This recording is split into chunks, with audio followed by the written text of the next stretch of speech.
Quick interruption because this fixes all content creator problems. If you're consistently adjusting your camera, losing framing when you move, or re-recording content because you drifted out of the shot, that is a waste of time and engagement. I started using the OBS Bot mini camera and it eliminated all of that. It uses AI auto tracking to follow you in real time, keeps you perfectly framed, and delivers clean, professional video without extra gear or full studio setup. Whether you're streaming, podcasting, or on client calls, this makes you look locked in and polished automatically. Stop fighting your camera and focus on your message. I dropped the affiliate link in the description. If you're serious about content, this is an easy upgrade. As you can see, I'm testing out the camera and everything, and it's working out pretty well. Hit the link, get yours. Welcome to the table. Power, perspective, profit.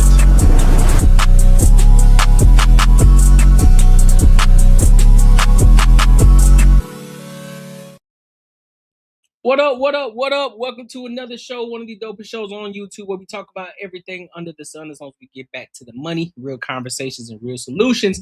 I'm your host, Courtnee Edgar, and I got my co-host here with me, Macaroni Tony. What up, dog? ATL, ho. He's an ATL shout. What up, Marcus? What's good with you, big dog? What's up, players? Chilling. You know what I'm saying? Marcus popped up like he just stole some shit from the bank. Y'all good? Hey man, I've been here the whole time, player. Yeah, man. Listen, man, we got some solid topics to cover today. We got the Stephen A topic, you know, the NABG or NABJ. They gave this man a thumbs down. Then, of course, you know, we're gonna talk about some therapy. Then we're gonna talk about how women don't respect men's time. We got a lot of things to cover. So I want to go ahead and start off with therapy. But before we do, make sure you like, comment, and subscribe for the algorithm, and make sure you hit the bell notification so that way you won't miss any other of our live streams or miss any of our uploads. Because again, we are on a race to get to 8,000 to 4,000 watch hours on the Banter and Barter Show, as well as making sure that we get to 1,000 subscribers so that way we can go fully monetize on the Banter and Barter Show. All right. So with that being said, we can't do it without y'all help. So make sure y'all like it. Make sure y'all share it with your friends and family, and let's get this thing pushed out. All right. So let's go ahead and get into this first topic of today. So there's this clinical psychologist, and she admits that men don't actually need therapy. So I want to go ahead and get into it, and then we'll give our thoughts and our opinions. Let's get it. Clinical psychologist, to be honest, I'm almost embarrassed to say it these days because I'm starting to think that maybe you're right. Maybe men don't need therapy. And frankly, maybe women and children don't really need it either, the way that it's being practiced today. So Matt Walsh did this really great. He did a few episodes on this in the past several months about really some lack of integrity issues within the field of psychology. And he pointed out, for example, you know, whether it be other fields like, cardiology or, neonatology or, medicine, we've come up with penicillin, we've had open heart surgery, all the other fields have had all these amazing breakthroughs and discoveries, whereas psychologists and psychiatry doesn't honestly really seem to be coming up with anything. And in fact, we've been responsible for some of the worst stuff. Like, this is the industry that, brought you, say, the trans ideology, or lobotomies, or even frankly, a lot of this SSRI stuff, which, there's some real questions. Matt Walsh mentioned that Nature magazine, even in 2022, ran a huge piece about questioning, are these drugs even helping people at all? And so I think that these are all very good questions. So she doesn't believe men, children, or women should go to therapy. What are y'all thoughts on this? Tony, where you at? Knows your topic. All right, I'll go first at least. I mean, what she's saying is right. She's saying based on like like the type of people who do need it and what they're like pushing out, the narrative that they're pushing out. I think the narrative they're pushing out is the ones that are going, just say if you're feeling some sort of kind of way about like, you know, your body, or are you feeling like these sort of urges or whatever, and you see some sort of like signs that this person might have a mental illness, or they might need to start, you know, take a different route. Therapy might not be it. I think these people are literally like indulging into this sort of I guess wonderland that these people have, and not getting the right help that they need. Because I mean, if someone's going through a situation to where, you know, they're mentally not there, and you're encouraged it, and everyone else around them probably isn't as much, then they're gonna keep coming to you. They're gonna keep throwing you money. They're gonna keep, you know, because now it makes them feel good. Now their shit's validated. Yeah, I mean, I agree. Like what they're saying right now and what they're pushing, it is not right kind of therapy. Like, so if a man goes to therapy, because usually if it's therapy, it's usually couples therapy. Or if a man goes to therapy, I do think I don't think this is not the situation all the time, but for the majority, a girl made him go. Like a woman has to be in there some sort of way. Typically, situations where men are having problems is usually with women. Anything else, you know, usually you can figure that shit out yourself. So either a girl's making you go, or shit just ain't working out, and you go see somebody. So they're gonna make you feel a certain kind of way to what you're doing is too much. Just say if you're a man, like they're gonna figure some kind of way, especially if your girl's in there with you and she's not really feeling that shit. They're gonna narrate in a certain kind of way where it's gonna be based on how she feels and make her feel better. And that's the way you need to go. And that's how therapy is. I mean, that's how I see it going. So yeah, I think she's right. Mac, what you got on it? I think she's right. I hate that we at this point that just because women need something, they automatically put it as the man needed to. I think us as men, I think all of us can sit here and say we done been through some dark times and it been lonely. I think majority of us, how we thrive is overcoming it and coming outside of it in a positive way. That makes us feel good. We feel accomplished. We did some hard work. We did something not too many people did, and we feel good about that. I think with women, oftentimes they handle things differently, so they need that whole talking stuff. Like me, sometimes I don't feel like talking. I just need to do what I got to do to get past this storm. That's it. That's all it is. Nothing to talk about. I know what it is. I'm sitting here talking about some shit that I already know I got to do. Right. But what I think what's going on right now in like academics is the way psychology is going is based off the concept of how a woman looks at things and how they need to cope and get through things versus how men do it. Right. Us, we play football and all that stuff. How we get through it, the therapy is push through and get that shit. And after did you see what you just did? Yeah, I see it. Did you see you tackle that person? Yeah, I see it. You can do it again, replicate it. That same thing that I taught you, do it again. And then you start doing it again and you start getting good at it. And now you happy. You're not no dude on the sideline like, I just can't tackle. I need to talk about how I can't tackle. I got to talk to my coach and he just going to keep on giving me tips how to tackle. And I always got to go to my coach all the time about tackling. Like, nigga, just do the shit. Do it. It's gonna be hard, but do it. So yeah, true. Go ahead, my bad. So I think that's what she's alluding to, because now we had this. First of all, we have this whole concept with this mental health wave that happened. That's going on. It handicapped a lot of people because not even at first with women, they can just talk about it and then they can use different types of coping mechanisms to deal with whatever difficulties they have or inadequacies. But we can't really tell the difference anymore if you inadequate or is it difficult, because everything is being meshed together. Yeah, right? I was just about to say the same thing. Like everything just getting convoluted, and what was something that can be easily, you can easily just, so let's move on with this situation. Now that's getting convoluted with things that people are truly struggling with, because at one point therapy used to just be, listen, this person went through some serious trauma in their life, and trauma was real trauma. Somebody getting shot in front of you, or a grape situation happened, like something traumatic that really is life altering for you, and that can really mess up your mind, or even just PTSD overall, like real PTSD, like people really going through it.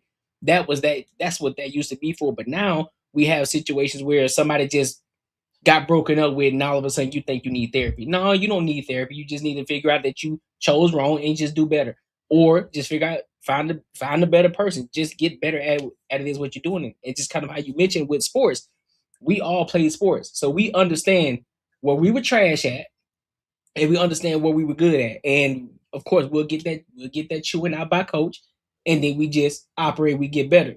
Now, one of the things that that I like to do, and I can use my personal experience on this. If what's so called, what some people may call therapy, right? I talk to myself a lot. I do too. I talk to myself a lot.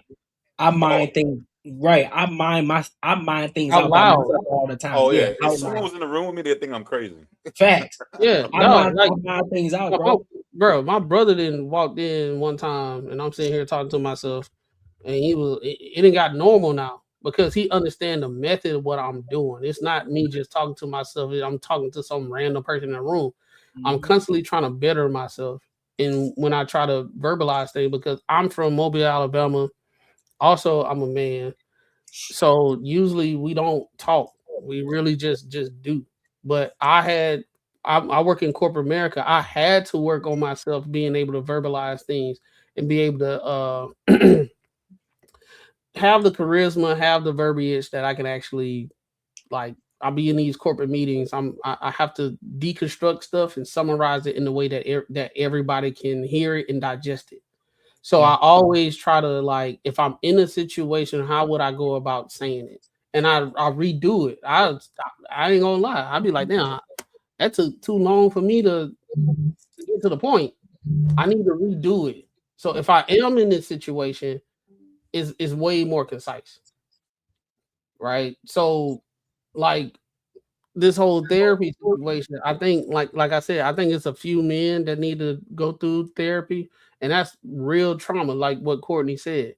Right now, everything is trauma, right? If I had a bad relationship previously and she wasn't hitting me, I wasn't hitting her, we just fundamentally, just like, it was good at first because we just was attracted to each other. It was fun at first, but then when we started getting serious with stuff, we just was on two different pages. We grew up different. We had different expectations, and because we have arguments, and that's the reason. That's what happens when you're not on the same page, and we separate.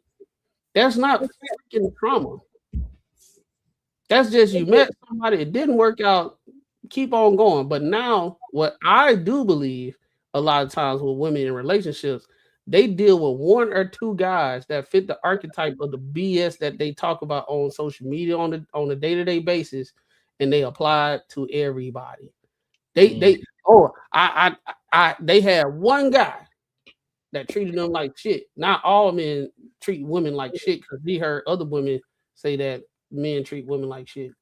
So now they were like, I can relate. No, you can't relate. And you can actually listen to a chick that don't have a lot of experience with ain't shit guys. And you can tell with a woman with a lot of ain't shit guys too. But the whole therapy situation, bro, I agree with her. I don't think most guys need therapy. I think they just need to get their ass up and do what they got to do. Because the reward, I would say we need to dissect reward systems between both sexes. Reward system. Women reward system is the support system around them, telling them that everything is going to work out, everything going to be okay. Men reward system is going through it and overcoming it and defeating the odds. And then you get to take whatever thing you learned from that situation and applying it over and over and over again. And that's what most women look towards. That's the dude, that's the leader that can take me out my feminine. I'm masculine.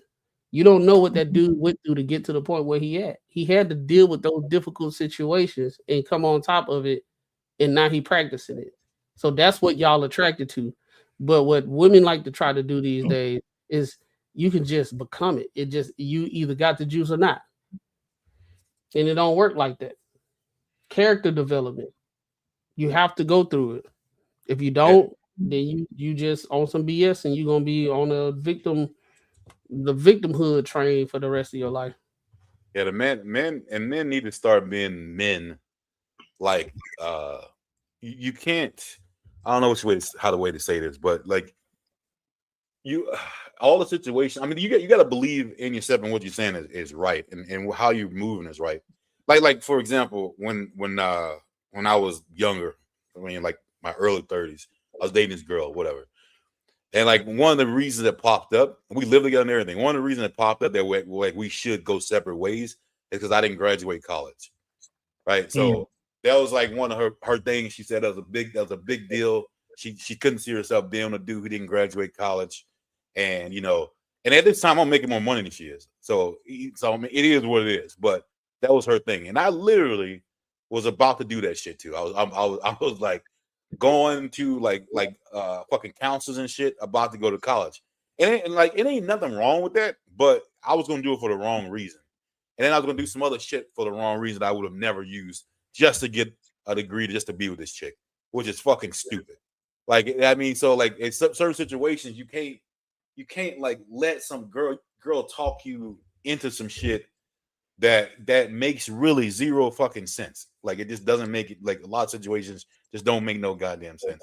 And you see it a lot of times. Like certain women want things to work a certain way, and they're gonna complain about it, or they'll have someone have their back and say this is the way it should be. But you gotta at least know that you're doing the right thing. If you're doing the right thing, you can't fold. You gotta at least be able to explain the shit while you're doing whatever you're doing. And a lot of times I would say 80% of the situations don't need therapy. It's just pretty much to get you to conform how they are, which is like it's nonsense.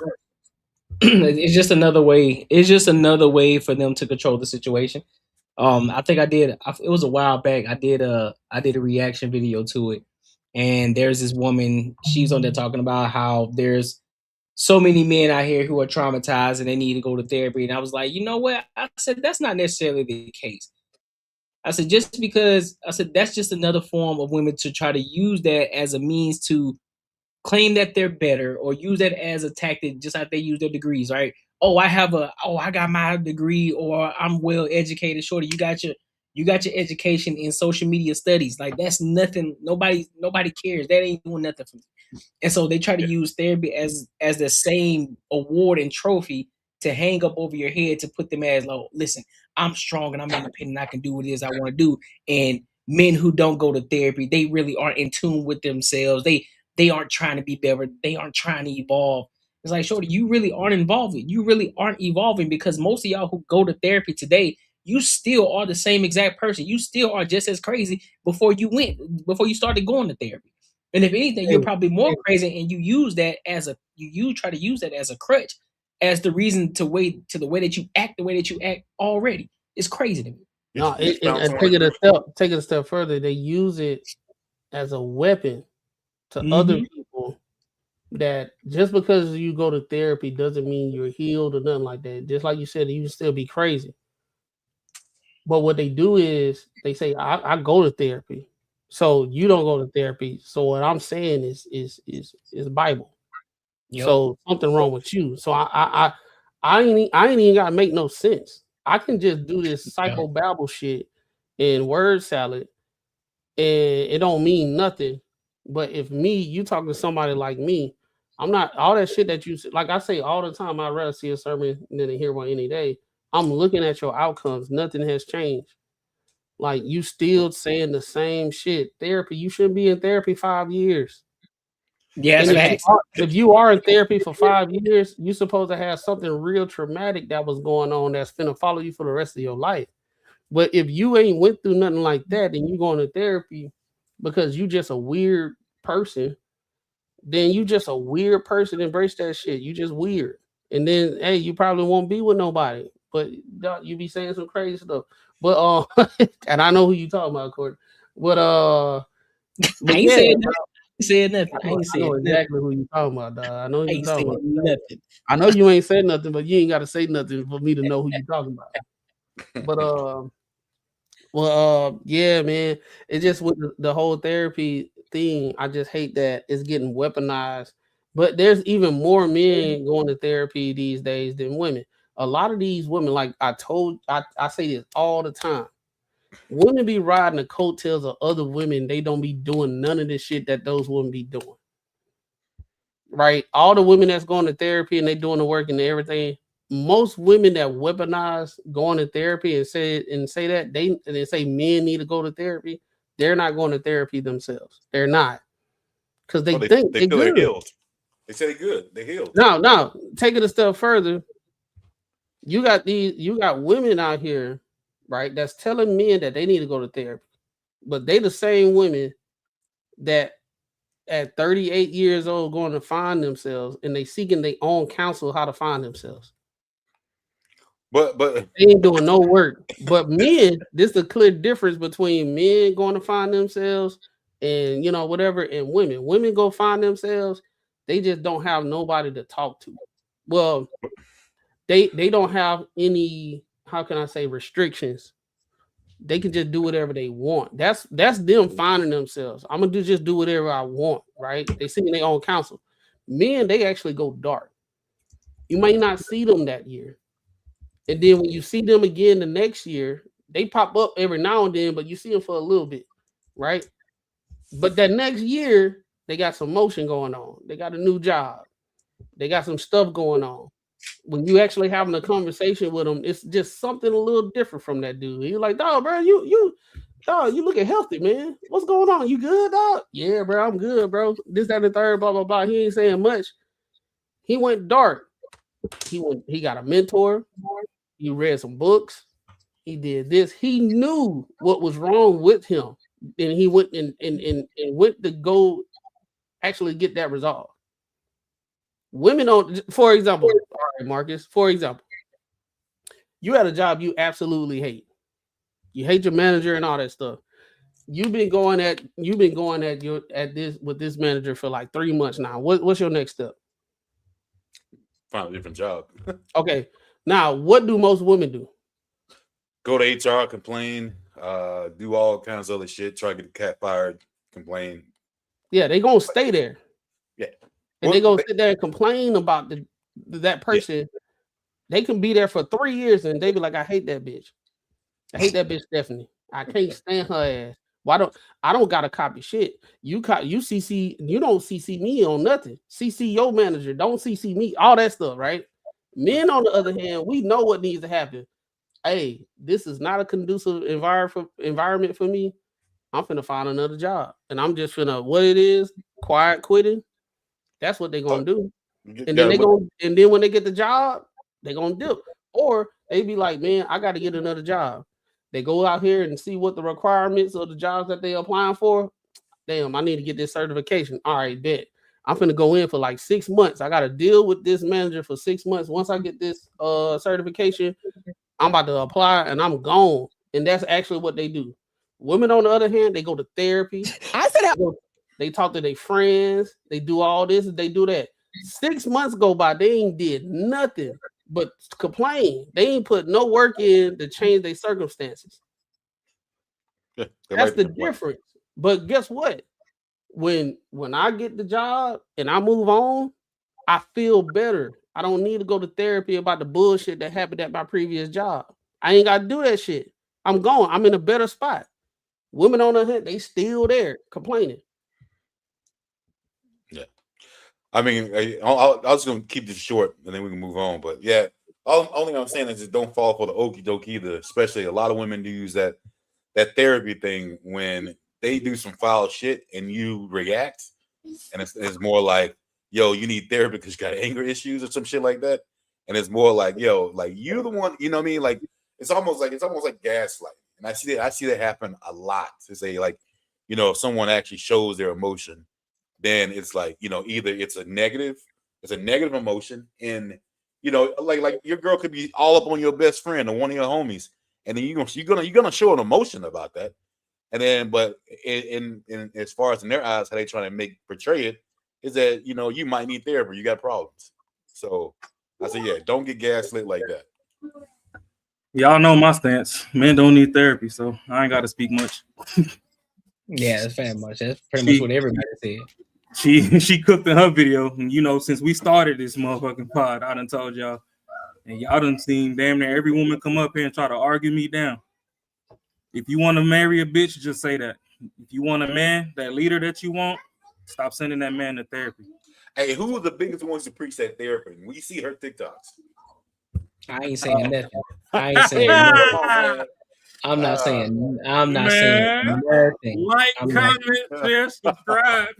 Yo, I'm not saying nothing. That's the biggest one. Hey. Oh, is that who you're talking about?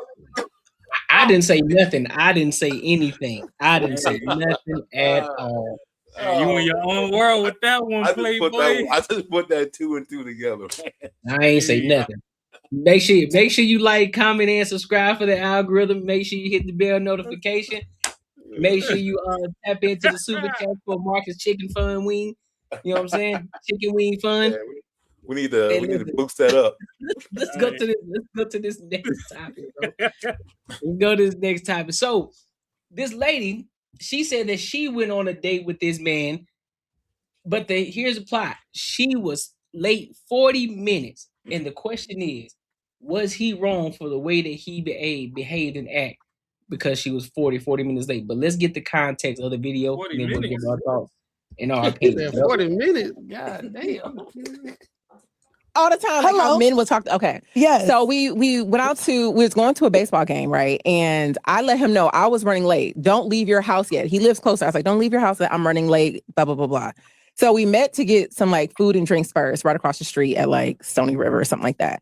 And so when I walk in, I'm excited. I'm like, hey. And he's like this. Mind you, I'm walking up from behind. I'm like, hey. And he's like, what's up? How late were you? Like 40 minutes. But I told him, don't leave. No. I told you, don't leave your house. I said it.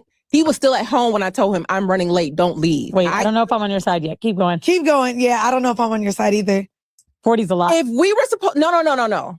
I said, don't leave. He said, I'm going to go anyway. I'll go to the mall first. No, I know what you're saying. But even if someone isn't waiting on you, 40's pretty late.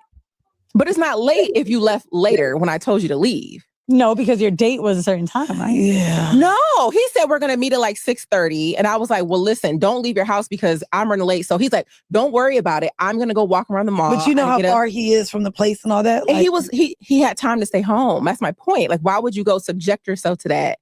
Oh, let me finish the story for y'all. Jump on me. So he didn't get up and greet me or nothing. I was like, okay. So now the energy is kind of like, oh, now he me. Right. So I sit down. I'm like, so now I'm trying to assess the situation. I'm reading body language, his words. He's short. I'm like, is everything okay? Not short. Pun intended. I was like, is everything okay? Yep. I said, okay. How long did this last for? The whole date. Oh, no. I tried 3 different times to talk to him. Like, hey, I feel like something's going on. Like, do we need to talk about something? No. You knew what the fuck was going on. I'm like, so I'm eating my egg rolls. Like, all right. Well. And what were y'all doing during this time? You were at dinner drinking. only? Yeah, we were at the bar drinking and getting some snacks before we walk across to the stadium. Baseball game. Yeah. So now I'm trying to figure out, should I just leave? Because I feel like this is going to be awkward the whole time. And I'm like, dang, I don't want to be mean, but at the same time, I kind of want to go to the baseball game. Right. Right. So then we're walking over. He's still like barely talking to me. And I'm like, bro, this is so awkward. So now he's like, well, let's get some jerseys. So he bought me a jersey. Okay. But he did something that annoyed me in the jersey store. And I can't remember what it was. I think he tried to cut someone and then it was like a little thing. And I was like, oh my God, this is embarrassing. So, yeah. What's your thoughts on this, bro? That's crazy. Hey, I do like how girls were kind of holding account on at the beginning, but she wore him down. She wasn't expecting that shit, but then she kept like, the girl code kicked in, and then that's fucked up.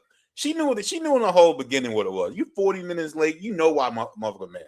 Like it ain't like you got to try to figure that shit out. Like that is insanely crazy. Like for her to expect. I don't care if you told him to stay or not. It don't even matter. Y'all had plans to go. Hey, and the thing is, yo, if she was 40 minutes late, she should have been overly apologetic, saying, yo, my bad. Like, I'm fucking so sorry. Like, she should have, he would have been like, you know what? All right, cool. I guarantee she rolled in like nothing was wrong. Like, everything was all good. And then she expect like him to be just to go on with her bullshit. Yeah, nah, he did it right. He should have left is what he should have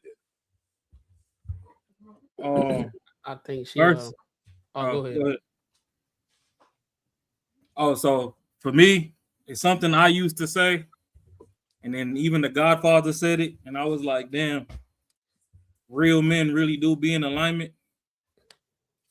I used to tell aggressive ass masculine bitches since I was a kid in junior high, put your fucking dick up.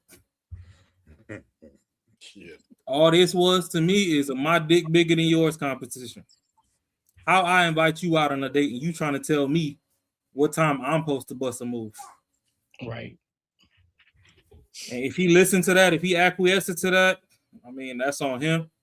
Real nigga like me would have been in the bar. By the time you pulled up, I'd have had 4 or 5 bitches around me. Now you got to fight for your spot back because I guess it would have been wrong at that time.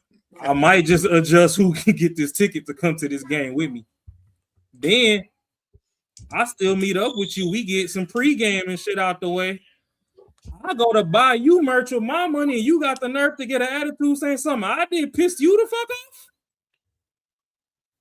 Oh, okay. Look like I might borrow a bitch from your friends list because you ain't learned nothing yet. I'm gonna hit you where it hurt. But yeah, Shorty right there, she wilding, and honestly, that was a noble nigga to still go through with the date. I would have pivoted. Plan B would have been on order. I ain't gonna hold you. I would have did the same thing. I said definitely Plan B would have been in order. I would have went to the game by myself. I ain't gonna hold you. I would have went to the game by myself.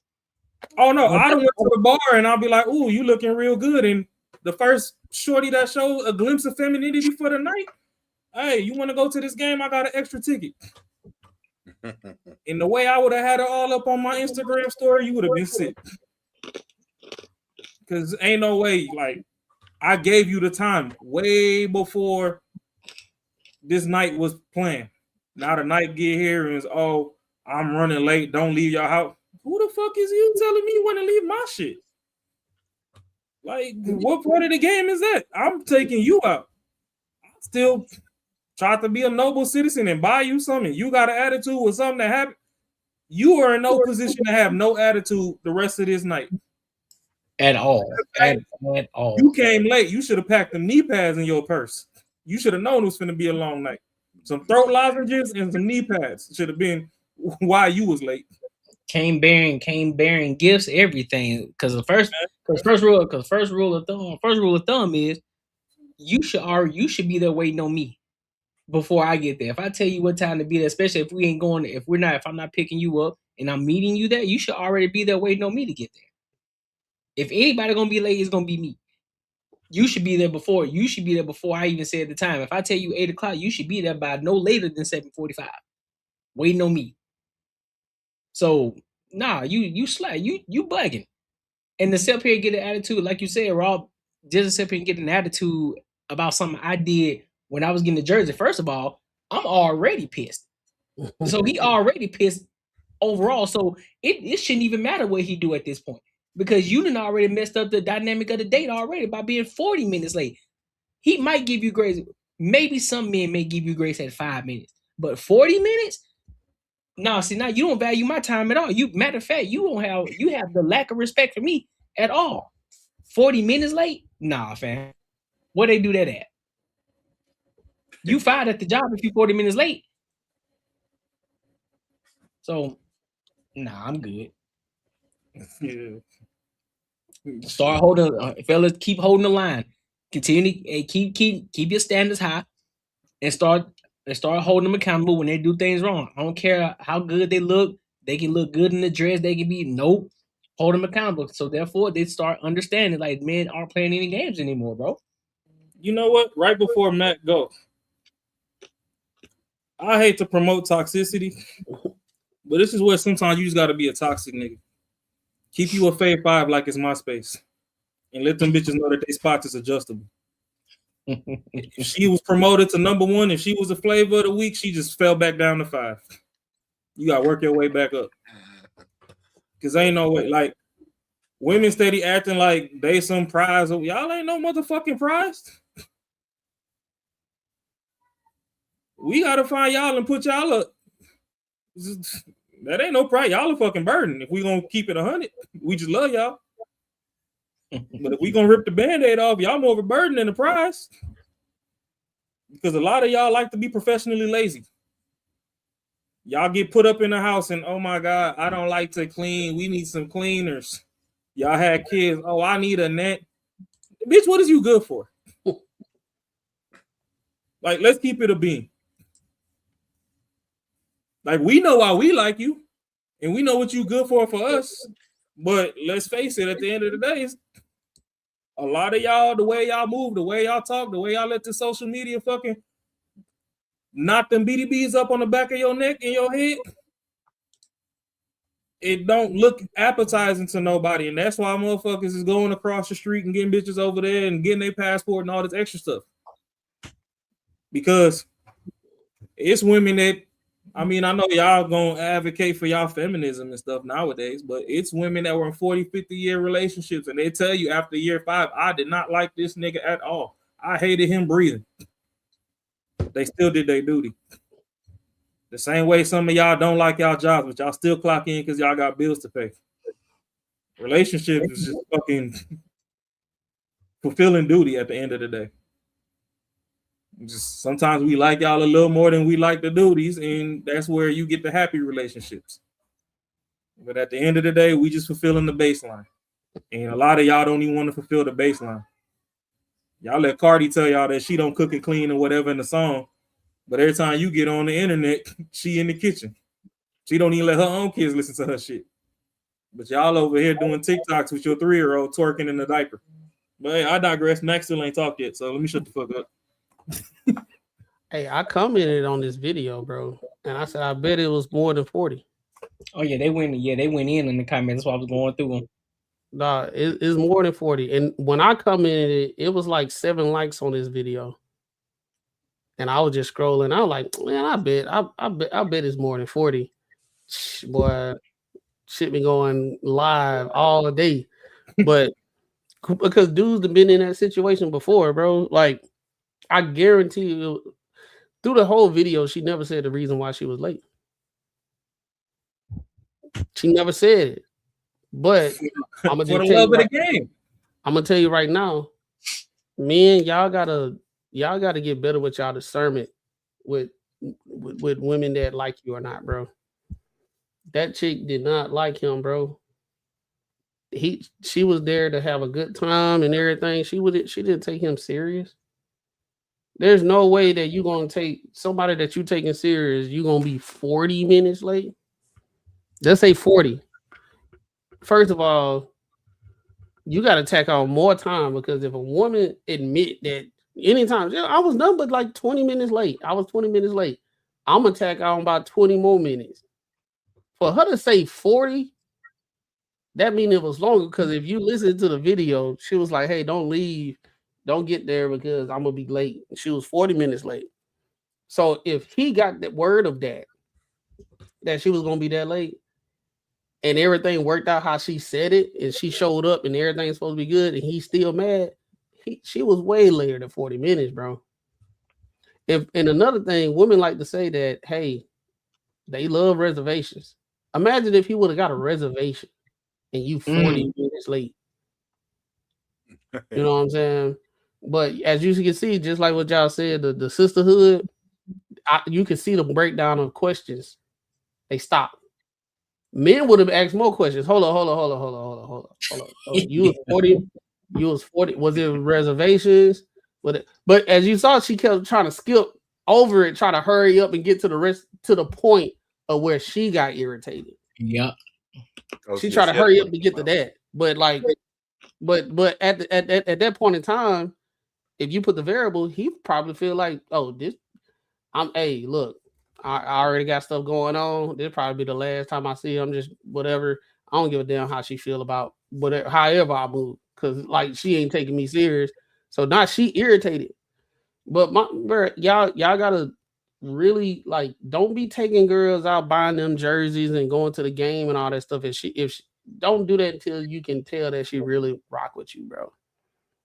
If you try to do all that stuff to impress, there's no reason to impress a woman by materialistic things or outside things. You should impress her by who you are. And if she's impressed by that and she rock with you, everything else that you do, she gonna like doing it with you because she around you. She's not gonna like you more because you able to do all this stuff. And if she does like you more because you're able to do all that, it's only gonna be a short amount of time before she gonna dip. Because she don't like you for real. She like the shit that you doing. But if you get the old rusty nuts ass dude, she would have been out. She would have been there early. Said rusty nuts. The rusty nuts. Like I don't know what it is, but the most nasty looking ass dudes that these women be with, but they love them to death, boy. They'll be there on time. I'm talking about they be looking like they gotta wipe their ass before they take a shower. Nah, the motherfuckers be clean. No, bro. Dudes be looking dirty as hell. Thug, pants sagging, everything. They there early. Now, dude, bro.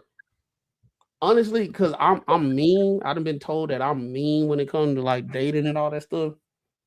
40 minutes, Clem is not. Mac is not there no more. I'm gone. On a first date? Oh, facts. I'm out. Dog, 40 minutes. And a guarantee that is actually more than 40. She told me I'm gonna be late, and then she was later than what she said. Come on now, bro.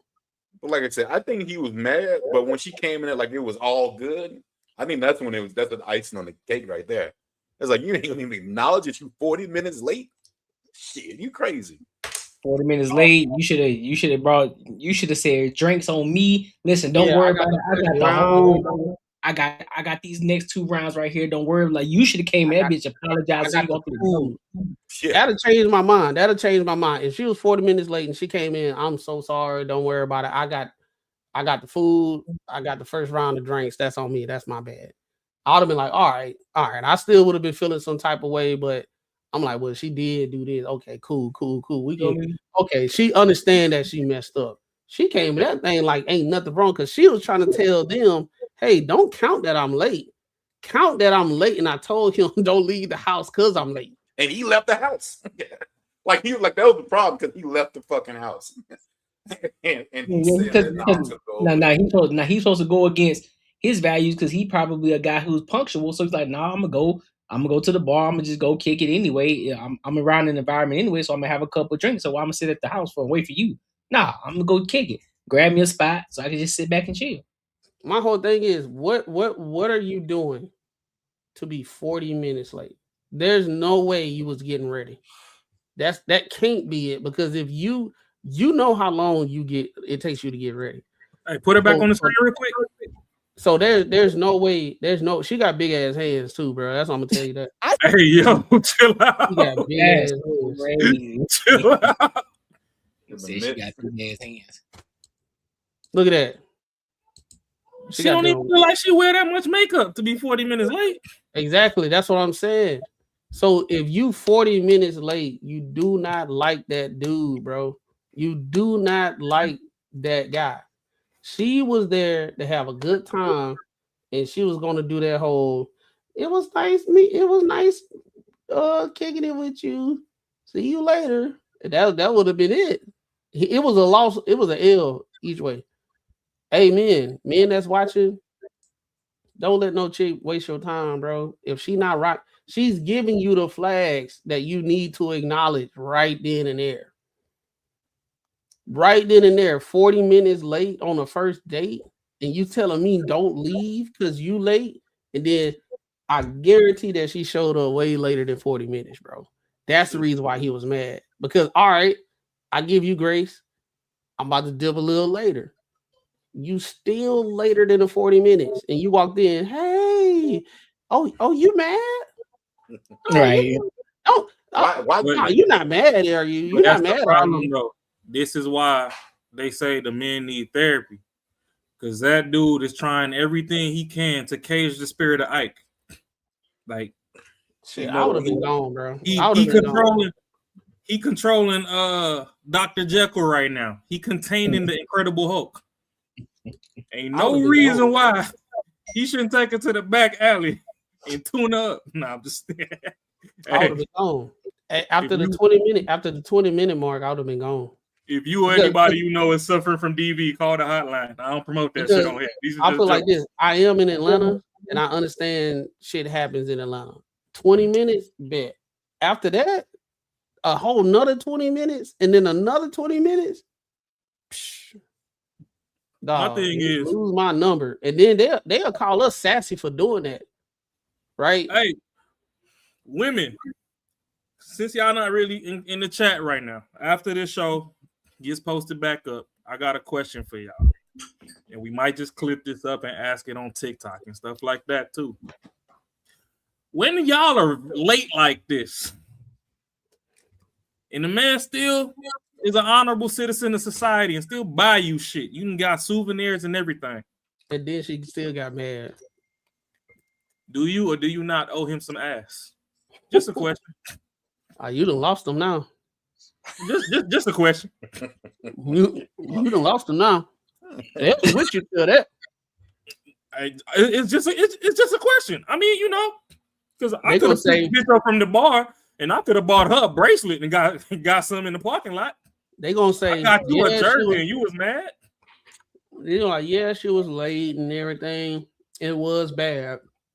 But she don't have to give you no ass just because he late.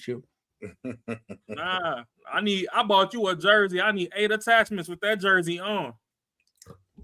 It don't even gotta be in the nude. It could just be suggestive.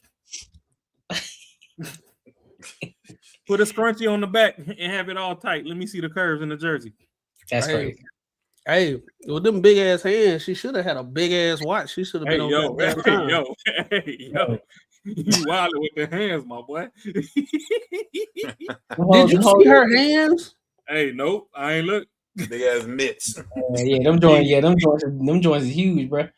What she did looks like she kind of tall, so that might be a reason why. Yeah, so she kind of like a tall lady, man. So makes sense. She played in the D League for the WNBA, probably. But man, make sure y'all like, comment, and subscribe for the algorithm, and make sure y'all hit the bell notification. So I want to go to this next topic, man. Oh yeah, if you want to support the channel, make sure you tap into the super chats as well. So I want to go to this next topic real quick. I forgot about this one. I think this would be a good one. Yeah, we can play this because Marcus actually said this one. So I'm just gonna play the video and then we'll give our thoughts and our opinions on it. All right. So let's go ahead and get into it. Boom, boom. All right. Saying that going to school recitals and being at every little event is a white man's thing. Yeah. How do your kids feel about that? Oh, I mean, they understood afterwards. Yeah. Because this is the thing, right? If you are trying to change the world as a man that got a purpose that God gave you, it's no way you're gonna make time for that. Right. And it could be the most insensitive thing to say, but that's actually the role of the mother. Right. That's a part of raising the child in the home, right? Right. And school and nurturing them to become an adult to where they can now be out there changing the world. Right. If the father has to play that role, he won't never be able to honestly make his purpose on earth. Like my kids know when I do have that time, though, we together. Yeah. They know this. But they also know when I'm traveling the world, I'm not gonna make every birthday. I'm not gonna make every graduation. I'm not gonna make every piano recital or the basketball games or whatever. But when you pick up that phone and say, Dad, I got a situation, I need some advice, I got this, I need that, or I need something, 2 minutes is there, they know I'm doing the part that I'm supposed to play. But I always believe that there's 2 roles that you have to play. And raising that child is the mother's role. Right. The man's role is to provide, protect, and to discipline. When they ain't listen to their mother, that's when I get the call. Yeah. All right, now we got a problem. You follow what I'm saying? Yeah. Because she's my voice when I'm not there. But the moment you disrespect her voice, now you disrespecting mine. Now we got an issue.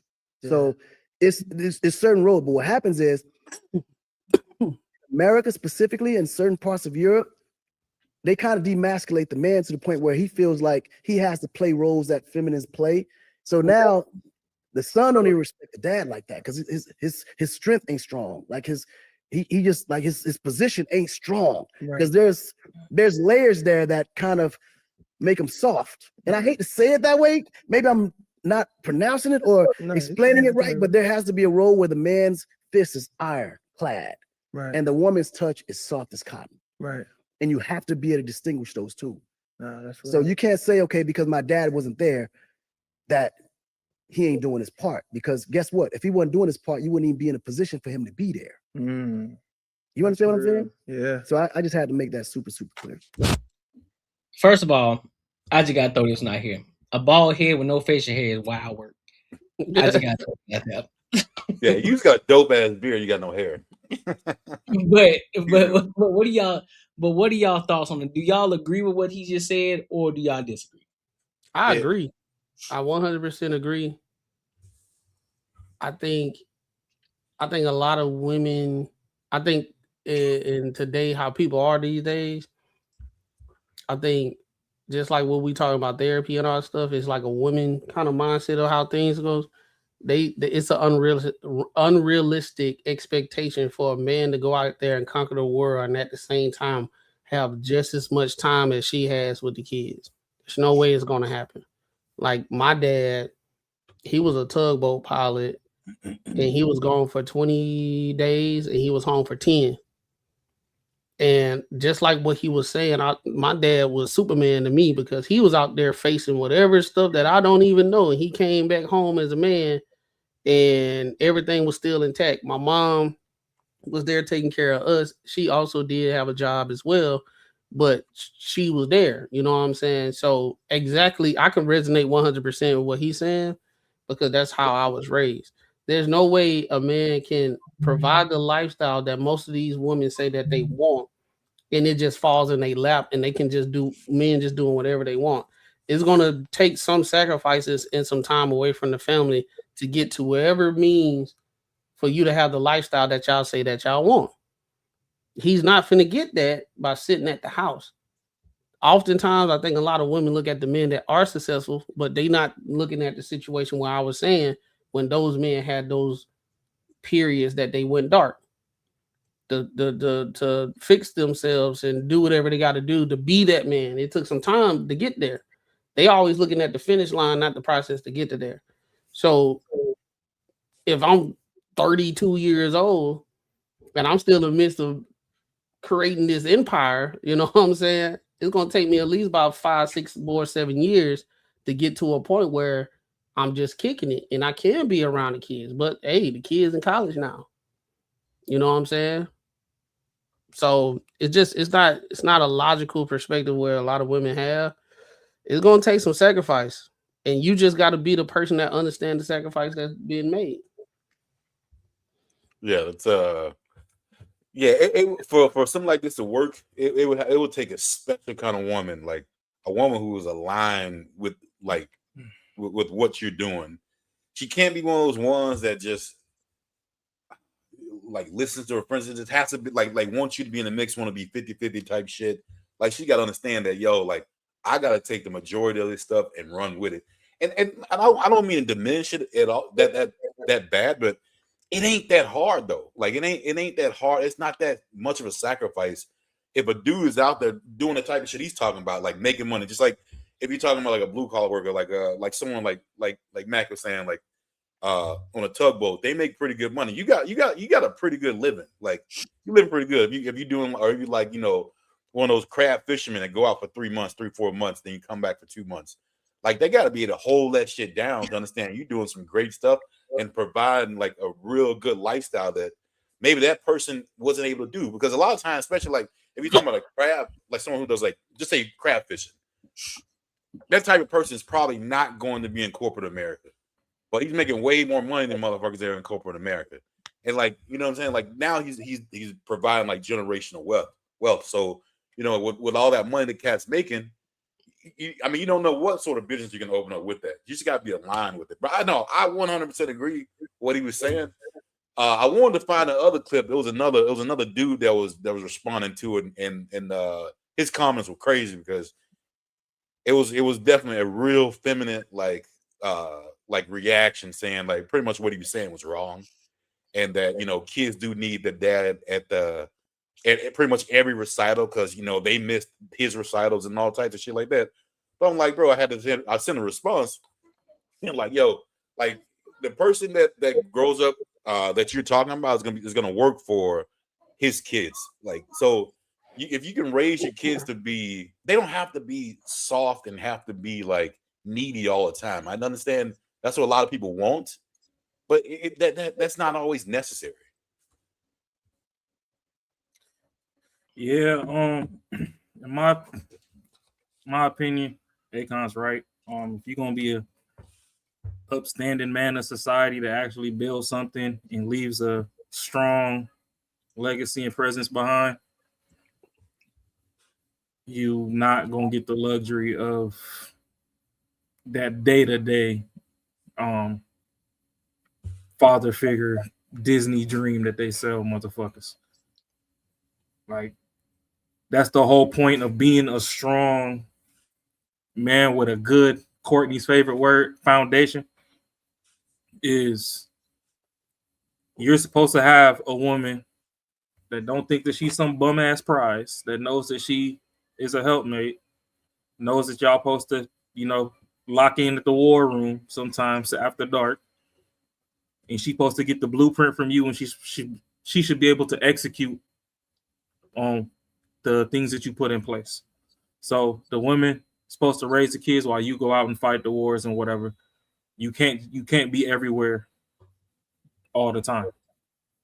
So with that being said, if you're raising the kids, like let's say you put your kids in sports or whatever, I can't be there all your practices and scrimmage games.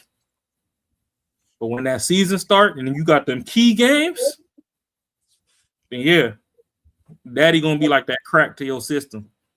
When you look up in them bleachers, you be like, oh shit, daddy at this game.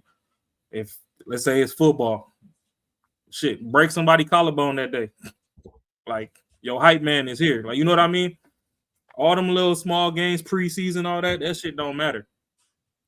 When it matters most, I'm gonna adjust my schedule around. I'll be there for you. But I can't go conquer the world and get legacy behind this name and all this other stuff and tie your shoelaces for you every fucking day. It just don't work like that. So let me ask y'all a question. So with that, since y'all pretty much agree with 100% what Akon said, what percentage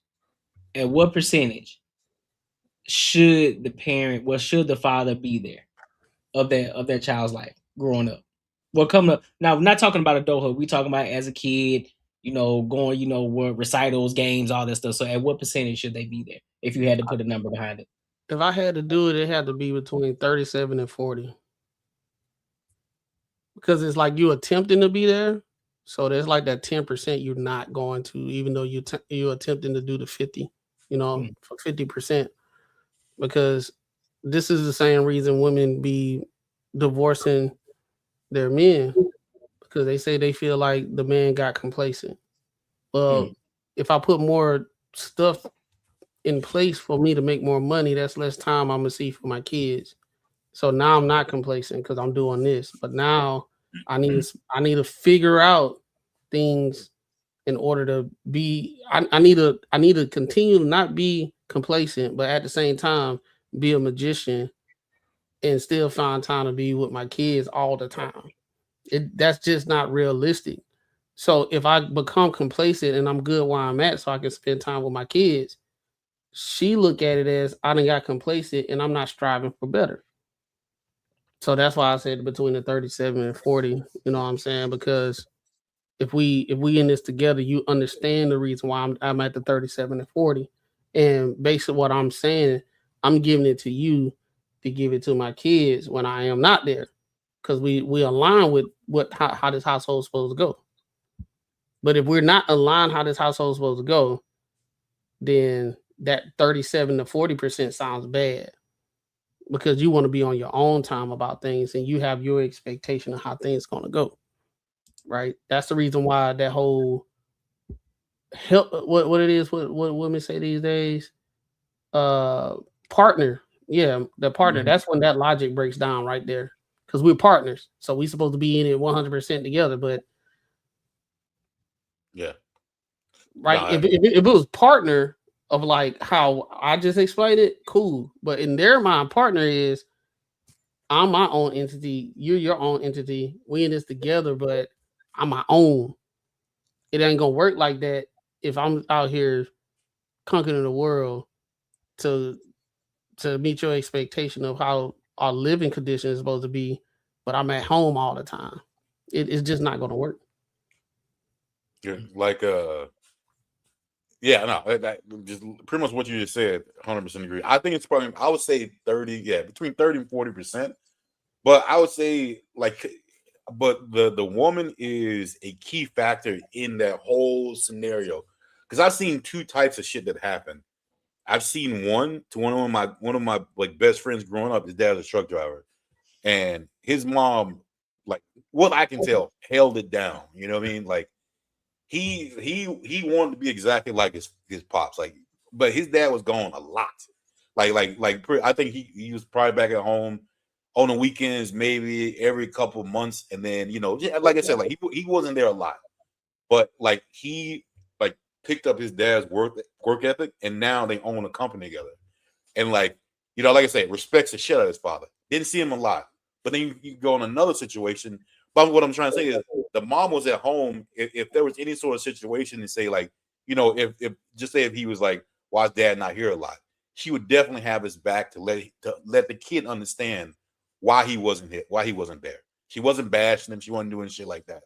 So I think that helped out a lot because the kind of support he had. But then on the other side, if a woman truly feels that she's doing all the work, then you're fucked. Like, it doesn't matter how much money you bring it in. That kid is gonna hate you. She's gonna hate you, and it's gonna be fucking. It's gonna be done.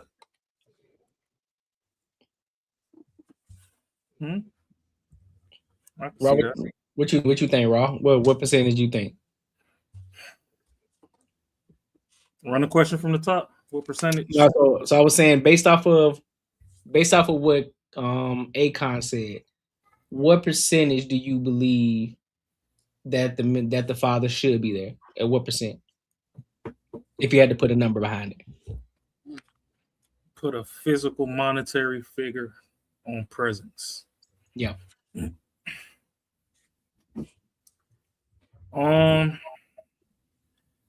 That's kind of like a sliding scale, right? So I'll say birth to 2 years old. I'll say, if you can swing it, a good 70%. There's a lot of bonding that goes on, skin to skin and all that, and it's neurological. Like it's actual science. Yeah, they're not gonna remember. You gonna remember. They're not gonna remember whatever. But it's a lot of health benefits to it. It's a lot of like neurological stuff. You can pass down the energy of the ancestors, and if you want to go the spiritual route, science route, whatever, it is very, very beneficial from 0 to I say about 2. Yeah. To like really be there, like just have them in a diaper only. Have them sleep on your chest. I know in the medical world they say don't sleep with your baby in the bed or whatever, but if I want to dive down the reasons as to why they keep you detached from your kids, we can go down that route, and it'll get ugly fast. And they probably gonna flag the video, and it's not gonna be monetizable because we done spit too much facts. But there's a lot of benefits. We just gonna put it that way. From 2 to 5, I say you could back off a little bit. That's kind of when you start laying down the law, because a lot of people, they let the moms do this therapy bullshit, voodoo dance on them, and that's where in my opinion, that's where a lot of people's kids get fucked up, is from 2 to 5. They start over coddling the kids. That's when you should be that's the discipline window to me. Because if you do a lot of the heavy lifting right there, then on the back end, you don't got to do too much. You know what I'm saying? Like, if you get it in that window further down the road, that's when you get the privilege of having that look across the room. You know, let me see where we at. You get one of these looks right here, and the motherfucker know. Motherfucker know, like, all right, let me go ahead and tighten up. I know I was giving mommy some hell, but daddy just gave me that look. Let me go find something safe to do. You know what I'm saying? So then at 5, 6, they kind of start school. And I'm not saying that's when you get to disappear, but you do get to get back lost in what you have to do. So I say you still back it back down to about 40% maybe. But even though you backed it down to 40%, you still have a, 30 to 40% buffer you can add on that as need be. Like you can go, like let's say you got a job that, demands you to travel or whatever. Yeah, go do your 2 months here, your month there, whatever. When them phone calls start backing up, take a month off. Sit that motherfucker across the table from you, looking dead in his shit. Hey, I know the women, they gonna cry, your coochie gonna get dry right now, but hey, this is where our parents on the panel, we done heard this before. I brought you here, I could take you out this motherfucker. Learn how to act. You know what I'm saying? Get some discipline. And everything don't gotta be a whooping. I mean, we had the discussion last time earlier on in the early stages of the show with Courtney's brother, and he wasn't too fond of being a disciplinarian, but even then when we met halfway, he said, hey, you know what? If absolute need be, yeah, it's some belt to ass. It's just that's not my number one go-to. And I understand that. Like it shouldn't be your number one go-to. If we preaching this emotional intelligence and all that, whatever, yeah, we shouldn't be as reactive as our parents were when they were raising us. We are in better positions than they are than when they were raising us. Right. Is poverty and stuff still rampant? Yes, but we not impoverished no more. We done got out of the situations, and we should act accordingly. So, I think it's a sliding scale. So I'll say, even so, 0 to 2, 70%, 2 to 5, you could back it back down. Shit, you could damn near go 30, 40%. Let's see what your lady can handle. It's her kid too. Let's see if you can delegate some stuff to her, and if she can actually handle what the delegation is, and you just, oversee what she got going on. Then once they start school, make yourself a little more present, because there's going to be a lot of bullshit that they learn from other people's kids that they're going to try and bring back home and implement in the home. And you're going to have to lock in probably for like the first 2 years of school and let them know, hey, this ain't that, playboy. I don't give a fuck what Samantha and Derek do at school. You do that shit here. I don't care. Call them people. Facts. Before them people get here, you still gonna be in the figure four. You can still get some hurting on you before they get here.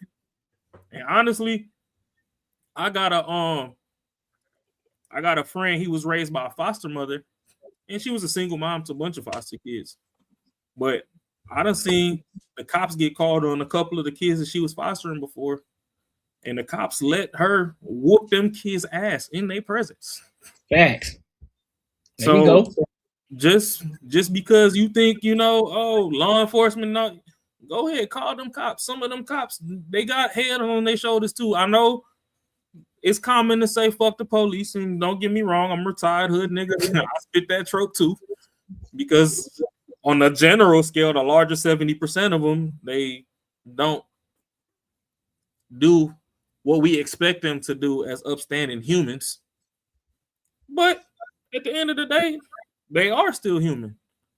I don't care. Black, white, pink, orange, purple. It's discipline in all them households. Everybody in the timeout, baby. So they understand, some straightening at home can go a long way versus, let me just lock you up and put you in a cage with some real people. Because honestly, if all you did was steal some candy from the store, you don't deserve to go to jail and sit with somebody that done caught 15 bodies. They're going to corrupt you. If you're easily influenced, it's over with. Your life of crime has officially started. They're gonna teach you some professional ways to do some professional fuckery. But so ultimately, sliding scale. Heavy on the front end, you can slide back, then adjust accordingly in the middle. Okay, so that makes sense. So everybody pretty much at the end result, everybody's pretty much around the 30 to 40% of where the father, the presence of the father should be there, especially if he's somebody that's actually trying to do something in the world. If he's out there trying to get to a real bag, we're not just talking about a regular job, right? Where he's home every day, but outside of just a regular job where he's trying to actually do something, he's trying to build something, 30 to 40%. And to be honest, I honestly believe that's fair. The older that they get, of course, you've already set the foundation already for them, and then as your as your wife that's supposed to be taking care of the kids as well, all she is pretty much, like I brought up to Jessica in the last live stream. I said, listen, she's an extension of you, so you guys are a united front at the end of the day. So pretty much anything she says, you pretty much are gonna rock with for the most part, because she's an extension of you in your distance. So what the ground rules, the ground that you've already set, the foundation that you've already set, she's on board with it. Y'all are the united front. Y'all are online. Y'all are in line together. So boom, the kids they already know and understand how to operate. So I'm definitely in agreement with that. I just think that the people in here, now I do think there's an extreme as well to say that the father is never there. Now that's where you start to get to the muddy waters. It's like, all right, bro, I get it. You're trying to get to a bag. You're trying to change the world, but at some point you still got to be in your kid's life, especially in the important parts of their life, and actually be there. But he did make an important part. And I'm pretty sure a lot of people did not hear it that watched that video. He did say, listen, but when I am there, my 100% attention is on them. It's nothing else. I ain't got nothing else going on. My attention is 100% on them, and I'm completely focused on them and that quality time with them while I got them. So that's also something to take into account as well. Just because you're there, the 30 to 40%, that also means you need to be 100% there as well. Your mind don't need to be somewhere else, focused on other things. When you're there, when you're spending that time with your family and your people, your attention needs to be there with them, so that way they can really get that bond that a lot of people long for, well, a lot of kids long for. So I do agree with that aspect. So yeah, that's what my dad that's what my dad did. Like, even though he was gone for 20 days and back 10, when he was there, he was there. You know what I'm saying? We went to the park. The Power Rangers came down in what's the event center in Mobile? Civic Center?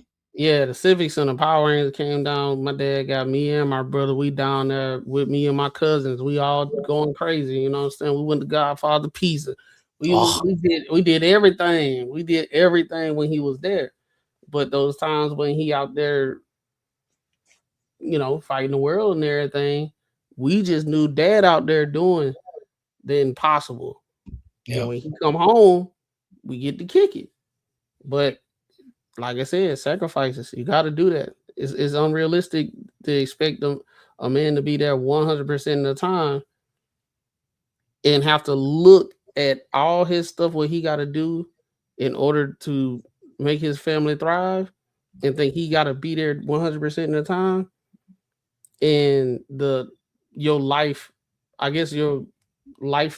situation, like I guess the house and all that type of stuff doesn't improve. Yeah, it's sacrifices that need to be made. I agree. I 110% agree with you, bro. But any final thoughts on this before we go to the next topic? This is just why it's very important for you to have discernment and pick a really, really good woman, because there's a lot of burden of labor that's going to land on her shoulders on the home front. If at all, you're going to be great on the world front.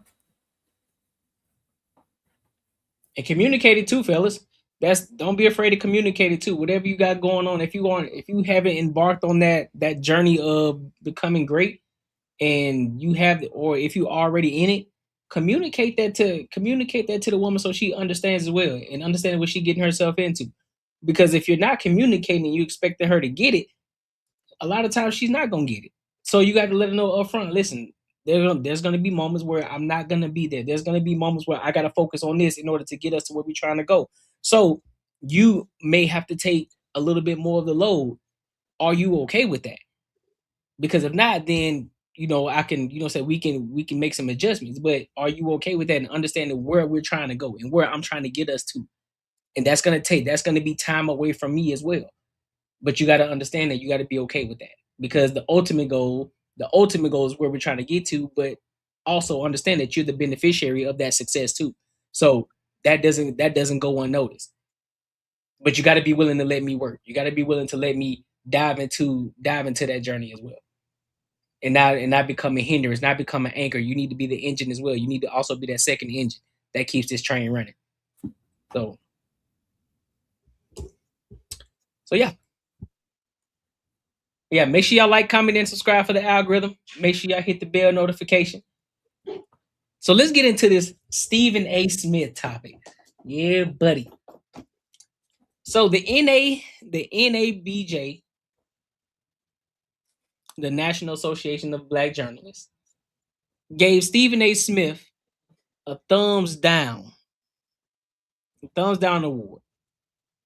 And Stephen A. Smith is pissed about it. So what I'm going to do, I'm going to play the video first of them giving him the thumbs down, and then we're going to get into the Stephen A. Now, this video is going to be a little bit longer. It's 23 minutes. So if we got places where we want to pause in and say, hey, Courtney, pause here and there, we will do that. All right? So we want to pause in. Pause! Wow. So let's go ahead and get into it, and then we'll give our thoughts and our opinions. The award recognizes conduct that harms Black journalists, weakens newsroom equity or editorial independence, reinforces damaging portrayals of Black people, or compromises the public service mission of journalism. This year, we have chosen to highlight 5 recipients to reflect the breadth of harmful action. Brendan Carr, Chair of the Federal Communications Commission. Since assuming leadership at the FCC, Carr has repeatedly used the agency's regulatory authority in ways that have raised serious concerns about press freedom and editorial independence. CBS. Under its current leadership, CBS eliminated its race and culture unit and implemented newsroom workforce reductions that disproportionately affected journalists of color. The company has also faced sustained internal disputes over editorial independence and newsroom decision-making. DeJuan McCoy, owner, president, and CEO, Circle City Broadcasting, parent company of Wish TV. McCoy's leadership has been the subject of multiple allegations regarding the treatment of Black journalists. Stephen A. Smith, sports analyst and graphic commentator.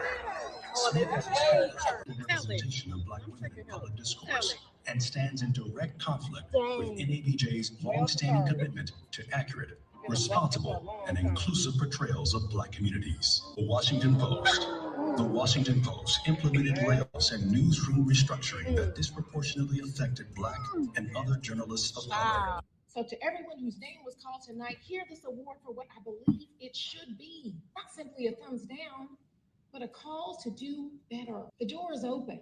The conversation is available and the opportunity to change is real. But NABJ will not be silent. Not in this moment and not on my watch. All right. Any thoughts on it so far before we get into the Stephen A. Smith video? I think we had a world right now, and I know we didn't say this in a lot, but you just can't say anything about Black women. That's it. If a woman just so happened to be a Black woman that's outwardly saying something and you disagree with it, if you disagree with it, you hate all Black women. No matter if you have data statistics or whatever, you hate all of them. And that's exactly what it was. So when he talked about what's the girl, Crockett? Jasmine Crockett, once he said stuff about that, then he just hate all Black women, and that's not the case. He just like anybody in politics, you're gonna have opposing views on people's ability to lead. There's nothing wrong, and it's journalism at the end of the day. So if it's journalism, you're supposed to be objective when it comes to these things. So because you objective and she's a Black woman, you must hate Black women. That is the most dumbest kind of perspective ever. Because now it's one of those things. If you're a black woman and you want to do something, you can do whatever with no critique or nothing. You just being a black woman is enough. That's it. If you qualify, unqualified, just because you're a black woman, it should be enough. That's junk. It's crazy. And for him to be doing all the stuff that he's been doing, and he gets a thumbs down because he just being objective and he being a journalist, that's absurd. That now journalism is not journalism anymore. Hey, but hey, Mac, now kind of do make a little bit more sense about that black pilot thing that Charlie Kirk brought up a long time ago. Everyone was all butthurt about you know, they just fucking hiring people just because whatever color you are. I mean, that's literally what he was talking about. Same shit. If you just because you black, that mean it don't fucking matter, bro. Anyone with a little bit of a brain and some common sense, no, Jasmine Crockett is a fucking idiot, and she should have never ever been. She should have never been given that position. Like, that is just crazy. Anyone with a brain and eyes could see that. Like, it's crazy how people fight for that. Like I said, that statement what he made makes that's exactly what it is. That's what 100% what it's about. Honestly, the problem is we done let bum bitches talk too damn much and get too damn loud. You can't hold these motherfuckers accountable. They want to send us to therapy, but you can't hold them accountable. You're right. What did he say about Jasmine Crockett that was wrong? Honestly, Stephen A. Smith, I ain't gonna hold you. We say that he half-ass zesty, presenting, sassy, whatever the fuck you want to call it, just because he more on the soft side. You could tell that that's a nigga that love his mama. You know, he probably couldn't fight, but he still try to beat your ass if you say anything about his mama. No, he even admits, I mean, we might get into it depending on which clip Courtney plays. He even admits that, you know, his sister didn't even want him to do what he did as far as rebutting this whole situation. A lot of women, I done told y'all on the other pod, the reason masculinity fucking seems so toxic and shit is because we done let women bully us over the years into fucking being domiciled. That's the reason the OG wasn't in the kitchen back in the day, and we was outside around the grill and shit, and you know, the women served the food and all that. You couldn't go in there; they fucking bite your damn head off. So the thing with this shit is real disrespectful for y'all to fucking do any kind of thumbs down to Stephen A. Because I ain't seen, when I say we need community and whatever, I ain't seen a nigga do more shit for the community on a journalism standpoint than Stephen A. Thanks. That's a fact. I don't know if the nigga get paid for the shit or not. I don't think he do. But this a nigga that I know will pop out. Shit, if we need help, we can hit Stephen A. And if he got some time in his schedule, he'll spare 15 minutes to fucking, you know, make sure that he gets you on a path. Like, y'all gotta chill with who y'all be doing all this bum ass dumb shit to. Like, dead ass, the shit fucking old as fuck and it's stale. But it's all y'all pickle pussy princesses outside running around. They ain't got no king at home, but they got that damn crusty ass panty line in their damn drawers, and they want to fucking be demasculated even more. And got this motherfucker up here all in his feelings now. Because what, women can't be talked about? Let's face it, Mrs. Mebound, Angel Reese. I'm not gonna say you suck, you probably hoop better than me because I never cared to fucking hoop. But guess what? The highlight reel look atrocious. So when a motherfucker do compare you to Caitlin Clark, I ain't saying Caitlin making all her shots. And I mean, don't get me wrong, we could do a Holy Grail highlight reel of Angel Reese. I mean, we're gonna have to probably sit 15 games together to get fucking six made shots. But we could do it. We could make you look like a superstar. But the realistic thing is, when we show up to the game, you bricking more than you sinking. So if your stats is padded because you missing shots and you just happen to know your shot ain't going in and you get your me-bound and it take 5 me-bounds for you to still get a damn bucket, I'm sorry, on the guy's side, you fucking suck. Is you tall? Do you look like Sid off Ice Age? Is you fuckable? Hell yeah, somebody put you through the mattress, but on the court, nigga, gone. Them the wrong balls. You playing the right balls. Hey, the crazy thing about this, Raw, if you say Caitlin Clark is a good point guard, you're cool now. Oh yeah, Right? you It's mad not- you all this it's and not that. based- It's not based off the stats no more. Well, with WNBA, it's not based off the stats because you can look at Angela Reese field goal percentage. It's been under 40% for a minute now. Anybody in the NBA that have a 40% like field goal percentage, that's bad. You know what I'm saying? But she talking about I'm getting those rebounds. Yeah, it's your own rebounds. Anybody will see that's trash, right? But if Caitlin Clark, her average point per game is like 27.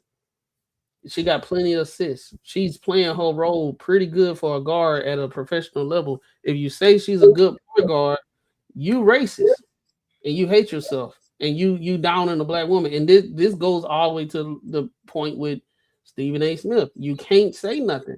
You don't even have to say nothing about Angela Reese. You just say Caitlin Clark is a good point guard. They're gonna talk about Angela Reese and how you hate black women and shit. Hey, I never played across the street, but shit, Sophie could get it. That's all I'm saying. We gonna send something to the league. I got these premium needs. We could go half on the next Steph Curry. But the thing is, though, like, honestly, even when he was criticizing Jasmine Crockett, he was like, yo, shorty, you moving wrong. If you move a little different, they take you a little more seriously. That was all he was really getting at. Everybody fucking got their panties in a bunch. So it is what it is. I mean, don't get me wrong. But he annoying as hell. But he didn't deserve this. Let's get into it. Y'all gave him 5 thumbs down and Charlamagne still running around in traffic. That's a fact. Believe it was Saturday night. It is BS. And I get a lot of people want to pile on and they want to jump on it because you have your own individual feelings about me. I'm here to tell y'all are entitled to that. Not the NABJ. You're not entitled to that. This is me we're talking about here. I am the same guy that brought a nationally televised show to a journalism conference, which is the NABJ, the last 2 years. Did you have anything to say about me then? Did I get a thumbs down then? First Take, a nationally televised show, which has been #1 for 14 straight years. We came to the National Association for Black Journalists in Chicago and Cleveland, back-to-back years. Of course, I got to thank ESPN for that. They're the ones that signed off on that. Specifically, now former executive Dave Roberts. It doesn't happen without him. It doesn't happen without ESPN. But you know who else it doesn't happen without? Me. Because if I'm not willing to show up, we ain't coming. But I was there. I was there not just to do the show. I also stood in the booth for over an hour doing the jobs fair. I also gave a speech. I also mentored and talked to, as I continue to do, young, aspiring Black journalists, and I have done that religiously for decades. I started my career at the Philadelphia Inquirer. I know it's the New York Daily News as a high school reporter, but thereafter, in 1994, I began my career at the Philadelphia Inquirer, courtesy of Sandra Long, a longtime executive for the Philadelphia Inquirer, synonymous with the NABJ, whom I first met at the jobs fair of the NABJ. My career started because I was at the NABJ job fair.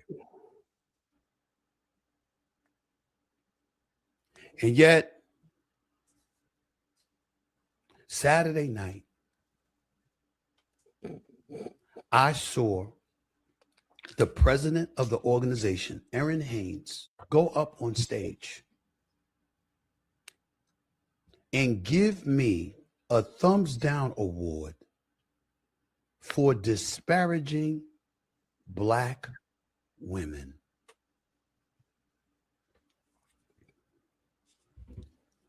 I received a lot of insults in my day.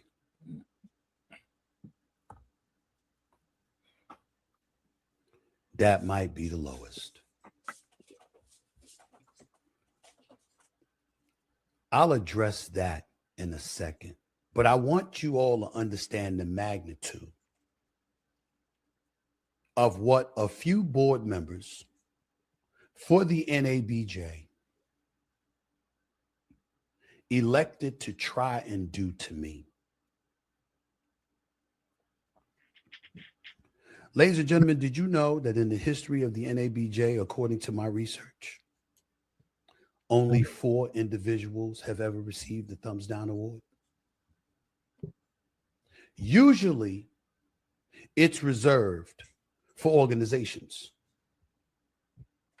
But myself, along with founder, owner, and president and CEO of Circle City Broadcasting, Mr. DeJuan McCoy, received it this past weekend, but also Jason Blair, the former, the disgraced New York Times reporter. That is the category that I have now been lumped into. Only men. I've been in this business for 33 years. I'm one of 21 African Americans in this country's history to have ever been named a general sports columnist. I have climbed the charts from an intern to a high school reporter, all the way to a columnist. I've hosted national radio shows, as I do right now on Sirius XM. I'm the executive producer and the star of the #1 sports morning show for the last 14 years.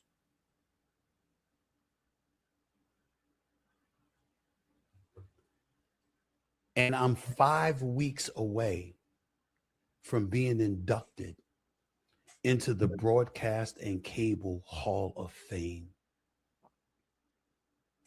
Howard Cosell, Dan Rather, Edward R. Murrow, Mike Wallace, Oprah Winfrey. Those are just a few of the names inducted into the Broadcast and Cable Hall of Fame. And this coming September 29th, I am being inducted into the Hall of Fame, officially a Hall of Famer. But I'm not a Hall of Famer for the NABJ. So you can celebrate me to get my national television show to come to your conference. You can ask me to mentor and speak to kids for years. I once spoke at the mentor breakfast because Robin Roberts, who's also in the Broadcast Cable Hall of Fame, by the way, was ill and battling cancer at the time, and she could not attend that morning. And they asked me to sub for her. I have all of this, but I'm getting a thumbs down award. And tell you what this sounds like to me. You either die a hero or you live long enough to become the villain. Especially when you can apply that to the blackity black world, or you can apply that just to the world overall. They love you, you know what I'm saying? They love you to a certain point, but then once you get past that threshold, then that's where the hate comes. That's where they find reasons to dislike you. Then that's when you're paid, or you're planned, or there's always some hidden behind the curtain thing that's going on. That's the reason why you're so successful. Not because you put in the work, not because you've done the things the right way, not because you put yourself in the right positions, in the right rooms in order to obtain the success that you have, not because you just worked your ass off and you sacrifice a lot of things that most people wouldn't dare sacrifice in their life, because we just got done talking about how to become a man of greatness and having to sacrifice time away from your kids, and being that the 30 and 40% is, and I can honestly say somebody probably like Stephen A. Smith, he probably is around the 15 to 20% of the time he spends with his kids, right? Because he's constantly working, he's constantly on the move. He's constantly traveling, doing different interviews and interviewing people. And so this is a slap in the face, considering the fact that he is one of those black men that stand up for black women, right? He's one of those men.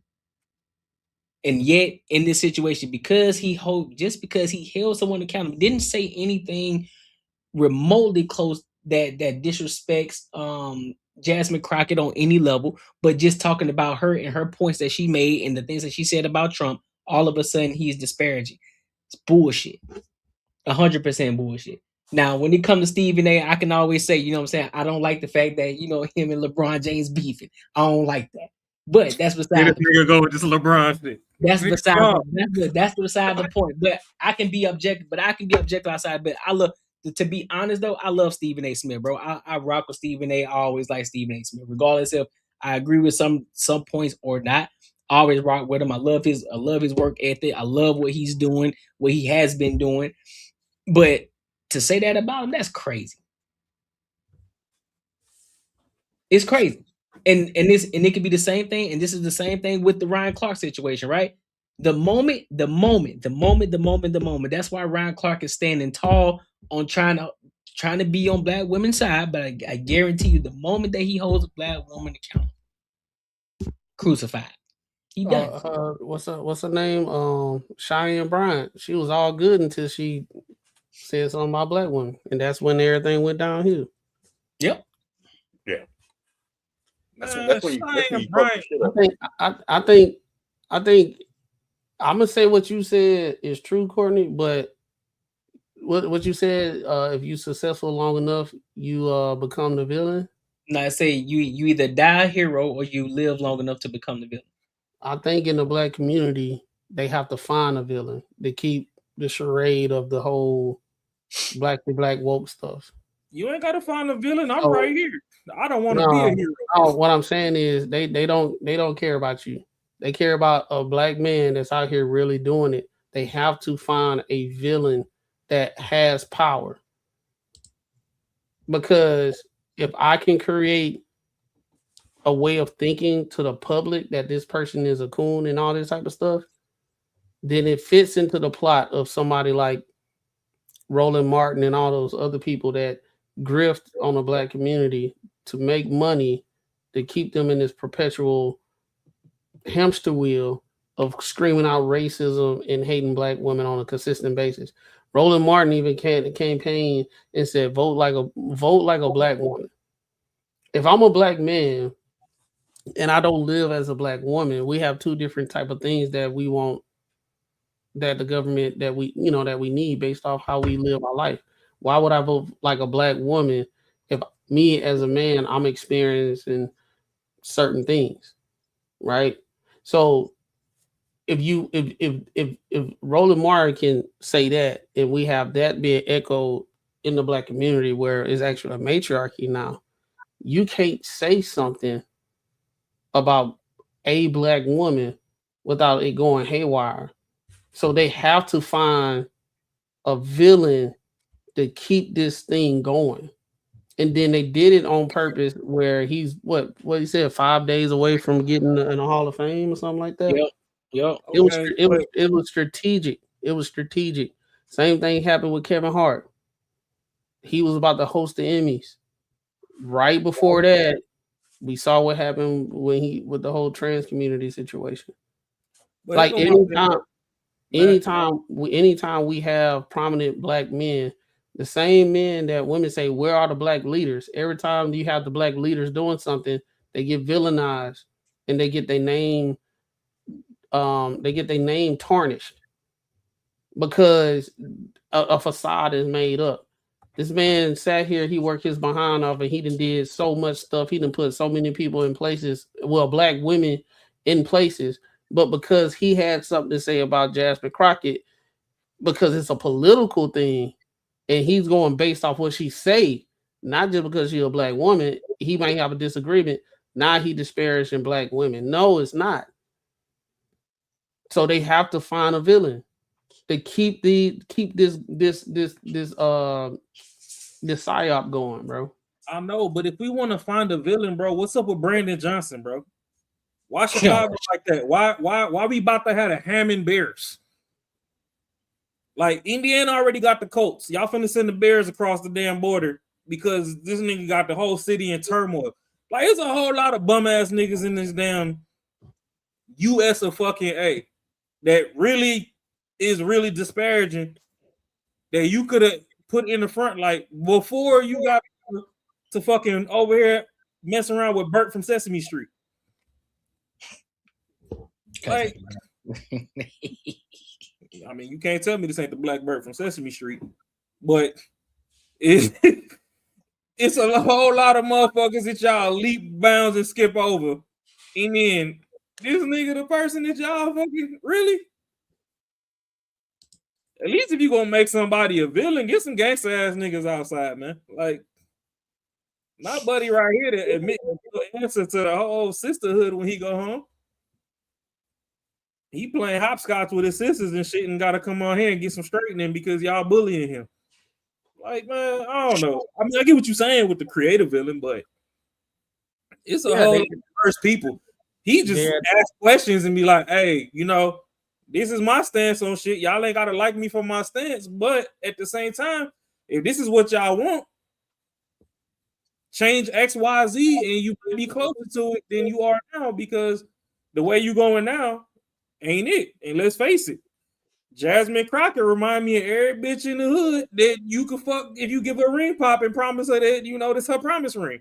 But the thing is, Jasmine Crockett is not even the woman that she actually portrayed in the public. She's actually educated. She actually know how to talk and all that type of stuff. It's performative. Exactly. So don't be ratchet, y'all. Motherfuckers came down from Canada to Mexico and then was trying to fucking vote for Kamala, and she not fucking black. If you want to do the definition of black in America, just because her skin brown don't make her black. But this is the thing. They know what they doing because if she actually act like that, she'll get more. If she act like that, she'll get more people on their side. You, as you can see in history, you had a prominent black figure in politics, what is her name? Condoleezza Rice. Condoleezza Rice. She could talk. She was smart. She ain't play no games and all that type of stuff. She wasn't even on the type of Republican stuff that's going on currently right now. She was the old school Republican, which would be like kind of like the same thing as if you was to go listen to Obama. He pretty much said the same things old school Republicans were saying. That's how she was until he got in and started selling booty hole. Yeah. So anytime you have a woman that can actually talk and is clear, concise in her messaging, and she has a plan and everything, and she don't talk in platitudes and she don't talk in dream and all that type of stuff, they get labeled as something like Candace Owens. They get labeled as a coon and everything. The more dumbed down you talk and everything in that nature, the more support you get from the black community on this stuff. And I'm not trying to say the black community dumb. I'm just saying in general, why would she talk like that? Just like with Kamala Harris, she talk about making collard greens in the tub and stuff and all that. Why do you have to go at such lengths to do that to get support? Because they don't want people to think. They want people to stay on a narrative. And they don't want you to think. They don't want you to ask questions. So if you ask questions, then you a coon and everything. He a journalist. He get paid to ask questions. He's not there to be on the side. He's there to ask questions. That's what journalism is. So for them to do what they was doing, there's no more journalism. Yeah, but see, the thing is, right? If whether you like people or not, there's a lot of eloquent women that people follow behind. Michelle Obama don't have to portray like that to get people behind her. Oprah don't have to do that shit. Yeah. Nappy ass Whoopi Goldberg ain't got to do that shit, even though she fucking does. Because they talk shit about men all day, so they get a pass. Even Michelle Obama was talking shit about her own husband. She was like, I wouldn't want a son that's like Obama. That's crazy. I mean, the first black president of the whole, I wouldn't want a son. If I had a son, I wouldn't want him to be like Obama. That's wild, right? Oprah. She had videos and shows talking shit about black men the whole time. You had Whoopi Goldberg. She talked shit. I ain't gonna say the shit about black men, but she talked shit about anything outside of Democrat or the matriarchy. So that's the reason why they might be more articulate and they can actually speak and say all that type of stuff. But that's the reason why they get the support. They not pushing back on narratives. Even Obama, I mean not even Obama, but even Oprah had to take back some things that she was saying because she found out in pure research there actually are more men, black men, in their children's lives than what was being professed previously on her own shows. She was like, so they are in their children's life. They were like, yes, right? But you're not gonna even hear that because that goes against the narrative. So that's the reason why they get the support they get. That's why nobody don't bat an eye. Yeah, I don't know. This shit just trash, honestly. And with Whoopi, I don't really fucking care because, hey, this is kind of why I put my Dr. Umar hat on. And I'm like, hey, if you playing across the street, just stay there. And I know on her resume back in the day, she been over there playing with the unseasoned meat, so she needs to stay over there. Just like I don't understand why all these motherfuckers rally behind Don Lemon. And you know what I mean? Like, even Don Lemon, he go home to a white man. If we want to get to the brass tacks of things. That's the crazy thing. All these black and black woke people are with white men. Yeah, I mean, you know, Kamala was going home. She wasn't with one of us. She wasn't getting premium strokes through the mattress. She was getting a little whisper. She getting a little coochie tickle. She wasn't getting some real Pound Town. She was messing with Montel for a minute. Okay. Just to say I had one on the resume, that's her token, nigga. When she was young. What her top five? I'm gonna need her five. I'm gonna need her starting five. Oh, I don't know what that's at. Okay, so one, that's just a token on the resume. I'm pretty sure she had some more black dudes. Oh, okay. We'll see about it in 2045. She went. You could tell she went to probably like a whatever type of school. Of course, I'm pretty sure she had some black dudes. We ain't gonna do that. Oh, she had them earthy niggas that play in the mud with their sandals. Nah, I'm pretty sure she had some niggas that dogged her. But you know, she had. But see, that's the thing. That's the difference between proximity. That's the difference in proximity. She ain't had Daquan from the trap. Man, you crazy. I guarantee she did. On life, she did it. She did. I guarantee it. Daquan from the trap. She had Daquan from the trap, man. I guarantee she had it. That's why she's ready to send the niggas to jail already. Because one of them already did it dirty. Because they did it dirty. It's like this, and all y'all going to jail. Because I remember the last one that put me open like that, he did me dirty. So I'm sending all y'all ass to jail. All y'all.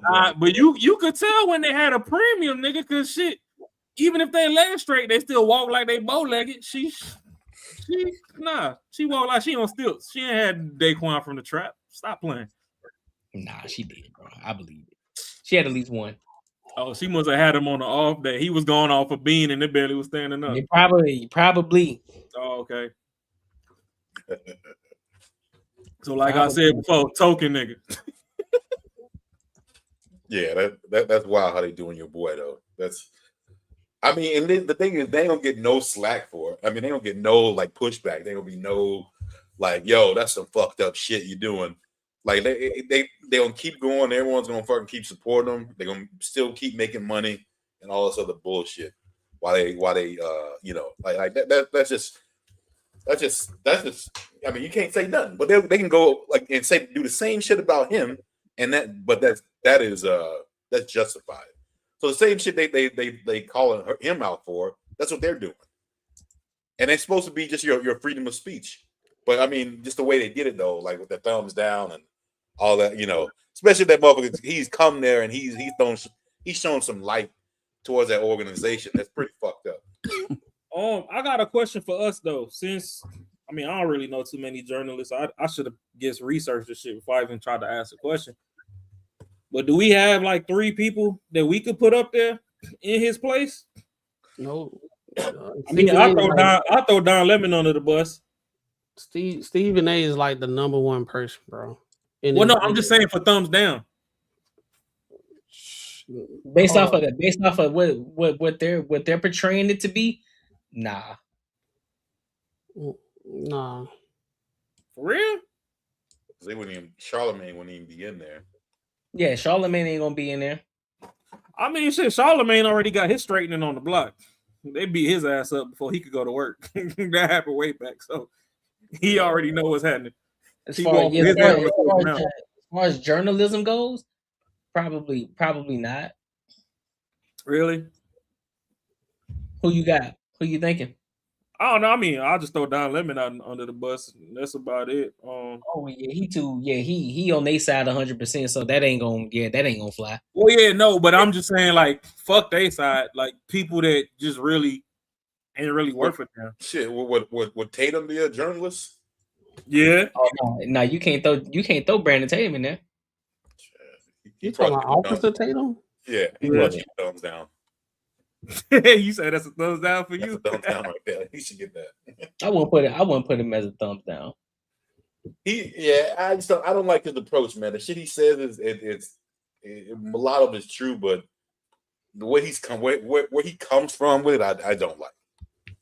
You just don't like the angle that he comes at it with. Like, yeah, just his angle, his perspective. But I mean, hey, it is what it is. That's his perspective. His perspective is all right, but yeah, the angle that he comes. But when I say the angle, because I know who he's saying, what the way he's saying it, and what he's saying it is specific to a certain kind of people, and it ain't us. So like, I don't know, bro, because I agree with a lot of shit that he say. So I mean, he could be speaking to me too. I agree with majority of things he say, but what I'm trying to say is way he said, like this is one thing I hate even using shit. A lot of people say 2 things to be right at the same time. Same shit. He can be saying the right shit, but the way he's saying it is catered to some other people. I think I know what Marcus is saying, bro. What he's saying is not. It's not that it's not true and everything. It's just the stuff he chooses to cover. It is for a certain demographic. He don't cover all of it. So it's like every time he covers something, it has to be a situation where the black person is in the wrong, and the YT people, it ain't got nothing to do about racism. It's about like what actually happened. I think that's what's going on instead of like. But I think it's just what he chooses to cover. Like it's so much things that he can do. But what he's going to do, if there's a situation where race is in play, he try to, on a consistent basis, try to improve that it is a race thing. It'll be race. And he know his target demographic that's going to watch it. It's race. It's race all the time. Like with the situation with the kid that they got shot. The Asian guy that shot him, right? Right. Like I don't think the kid should have a gun. If he shot him in the back, no, it shouldn't have happened. But what he gonna say is, if a white person did this, it'll be whatever that narrative is gonna be. It's gonna be if the dude was white, he'll say like maybe the same shit will happen, or it's always just a comparative to whatever's going on, but it's always compared to white people. Don't you think that's the same thing that our community does? Oh, 100%. I think they're stupid. That's why we can't hold it. That's why we can't hold him accountable for him doing on the opposite side. But the thing is,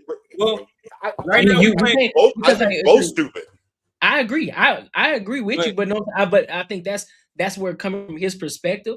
I don't think it's necessarily the fact of him. I don't think it's necessarily the fact of him trying to. Yeah, of course, you know what I'm saying. After a while, you know what I'm saying. You see the type of audience you get, so you cover those type of things for the views and the money aspect of it. But ultimately, though, being that he was a cop originally, right? So you're able to see these things, and being that you are black, so it's like, well, shit, bro, this ain't always the case over here because I'm in this proximity with these type of people. So it's not that I'm trying to appease to the white folks, but I'm telling y'all what I see, what I also see. Because I would say the same thing. Like a lot of people, how we always had these conversations, we had it up here before, is where, well, shit, bro, cops are bad. I'm like, where? I've never experienced that shit before.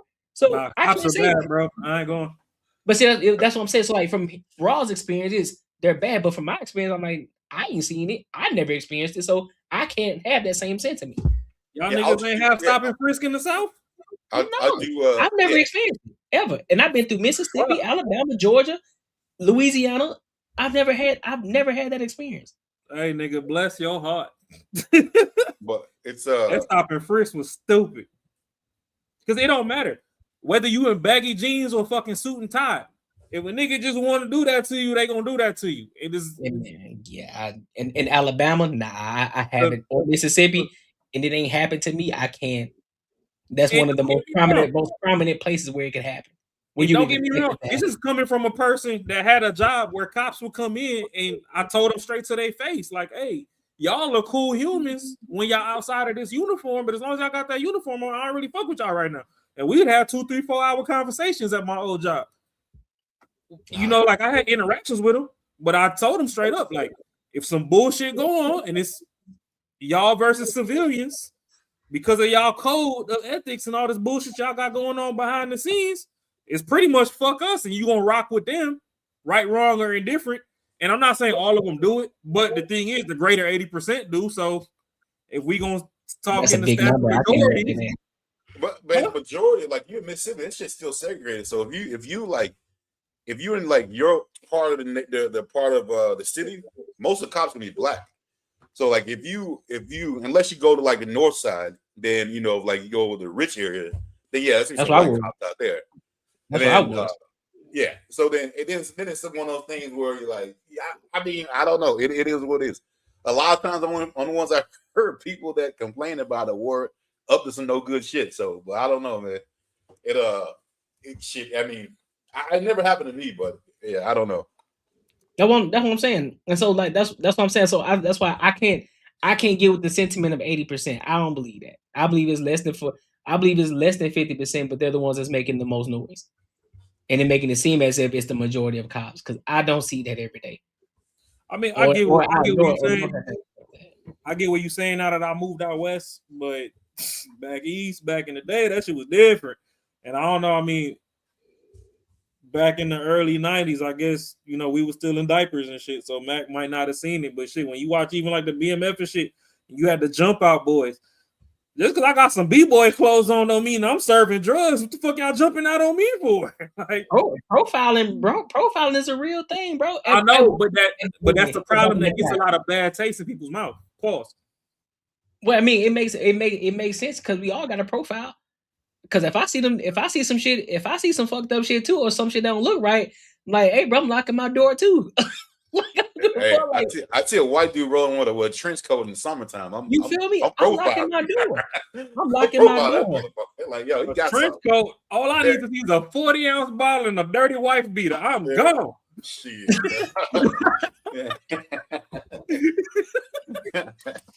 You know what I'm saying? Like, listen, bro, I'm telling you, I'm profiling everybody. Everybody. I don't care what race you are. I'm profiling. If I see you look sketchy, nope. Let me grab the wop shebang. Let me grab the blicky. Let me up the piece real quick. I'm calling it. I can't up the piece. If I show it, I gotta blow it. Pause. So I can't show that. That's crazy. Hey, you gotta do what? You gotta do what now? You gotta. I put the disclaimer, nigga. If we're the manager. The show gotta blow it. Hold on, sir. Hey, I put the disclaimer, nigga. I said pause right after that. No sweep over that. Pause. What? Well, yo, bro. What's up? What's up? You all right?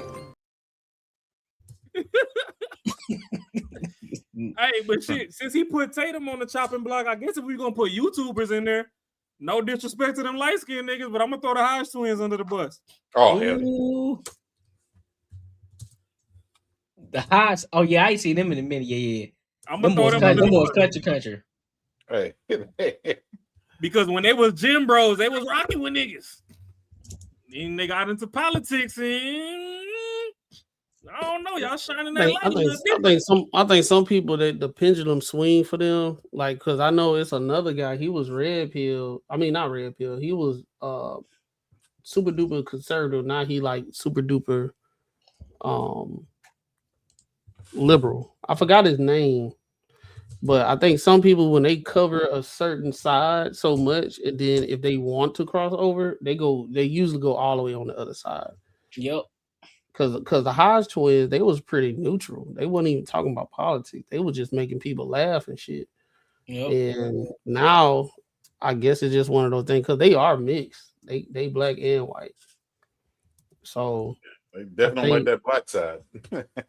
No, they do. They do.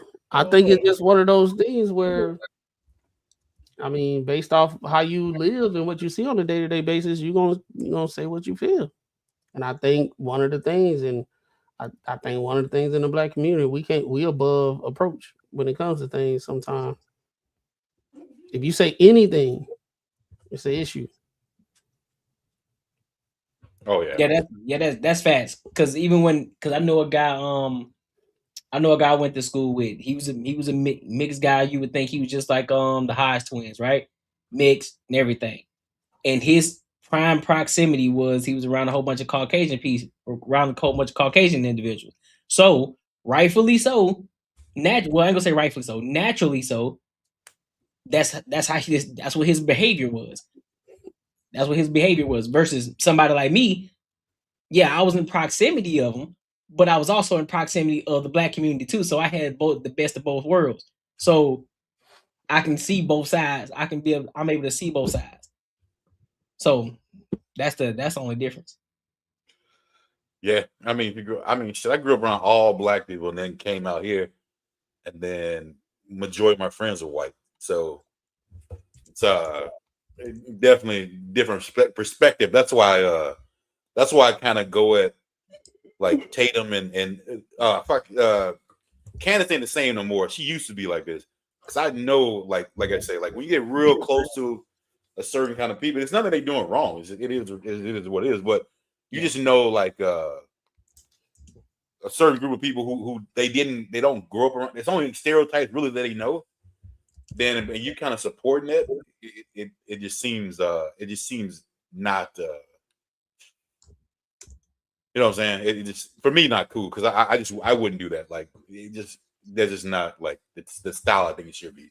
But on the other end, everything they talk about is true. Like I agree with it. Like I agree with the shit. Like I said, I just don't like again who I feel that they're trying to benefit for those conversations. Okay. So you saying like instead of talking to black people about this stuff, they make the content for people outside of that? They say what other like white people are thinking. Like that's like if he was a voice of the white person, that's what it was.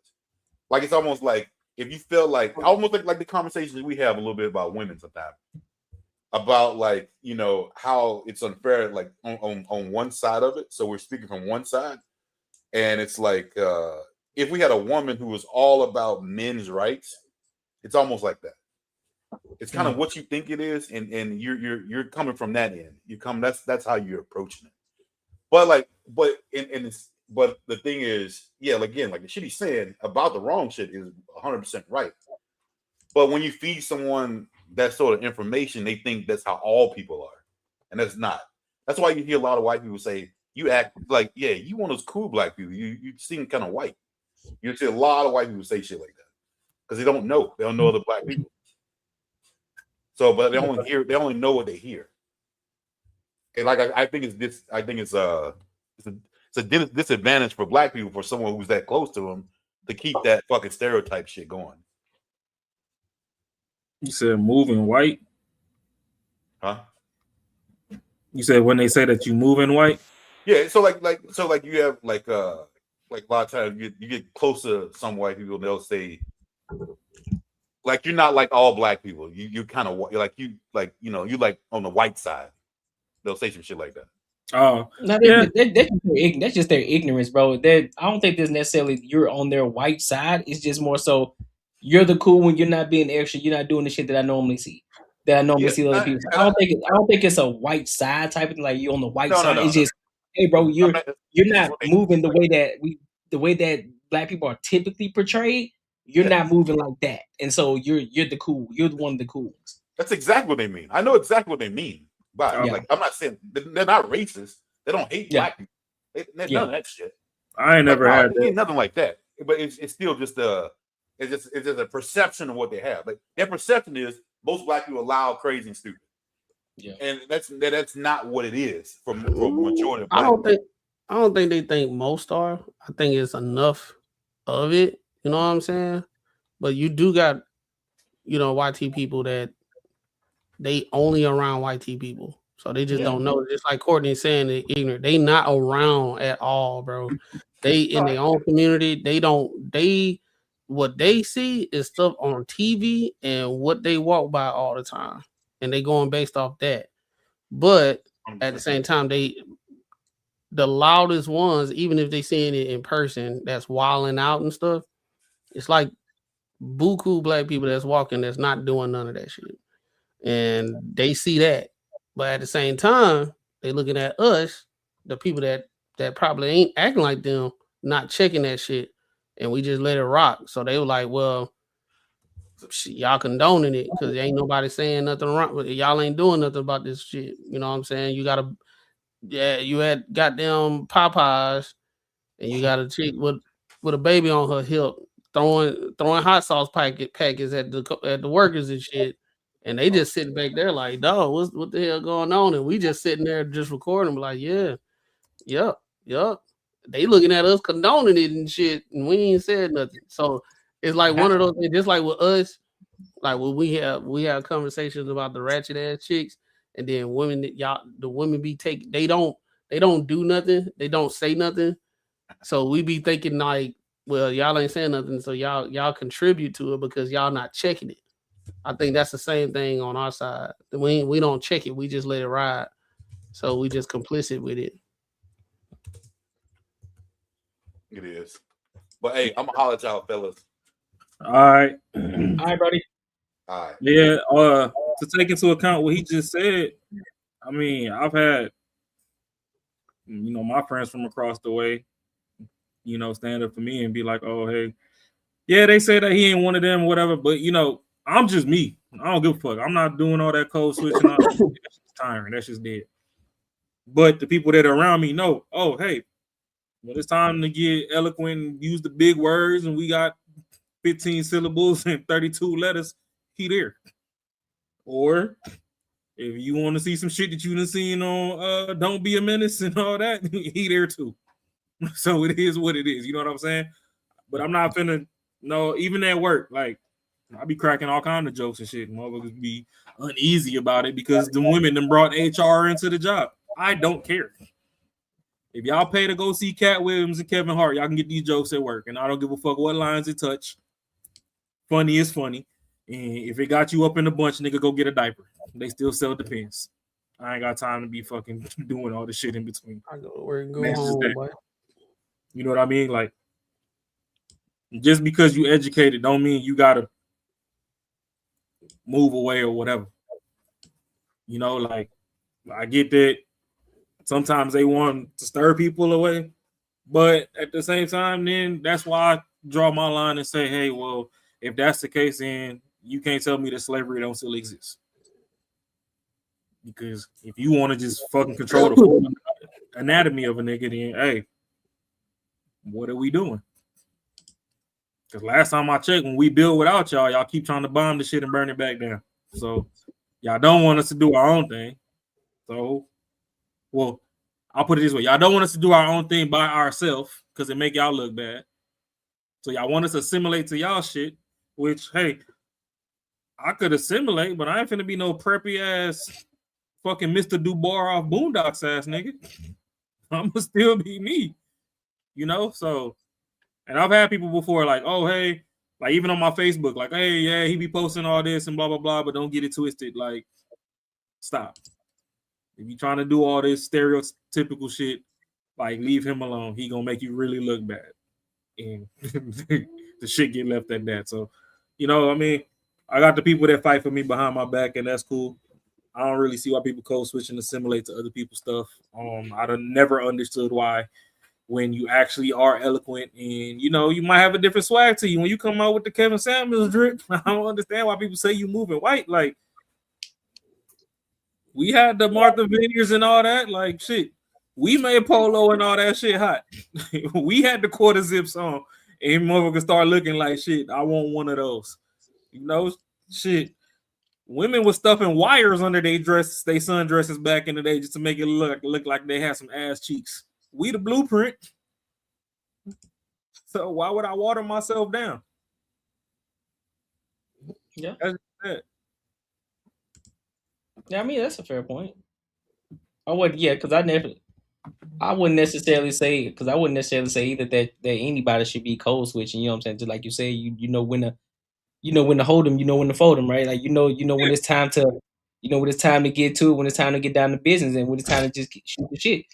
And so being able to be versatile like that, I mean, and I think some people who code switch in that sense, like you really faking the phone. It's kind of like undercover brother, right?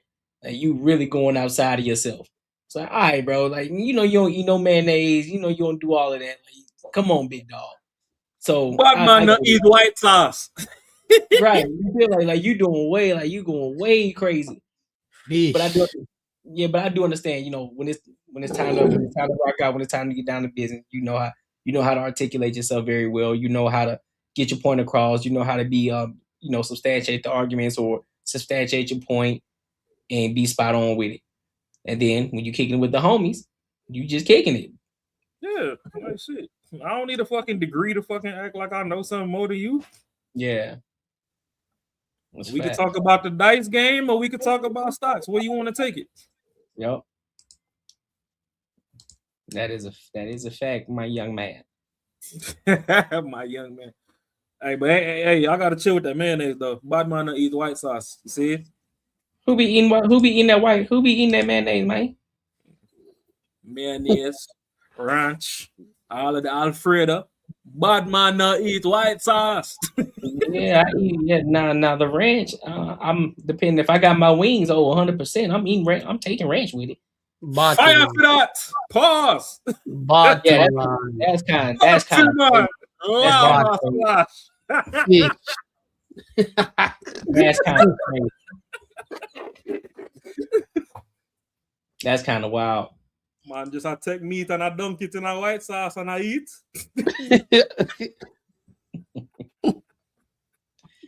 Oh man.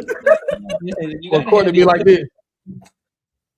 Hey, yo. Oh, that's crazy. Hey, yo. That's crazy, dog. Come on now, dog. Come on, man. That's some wild shit there. He did that. Stop it. Get some help. They be like, hey, the wings good, huh, boy?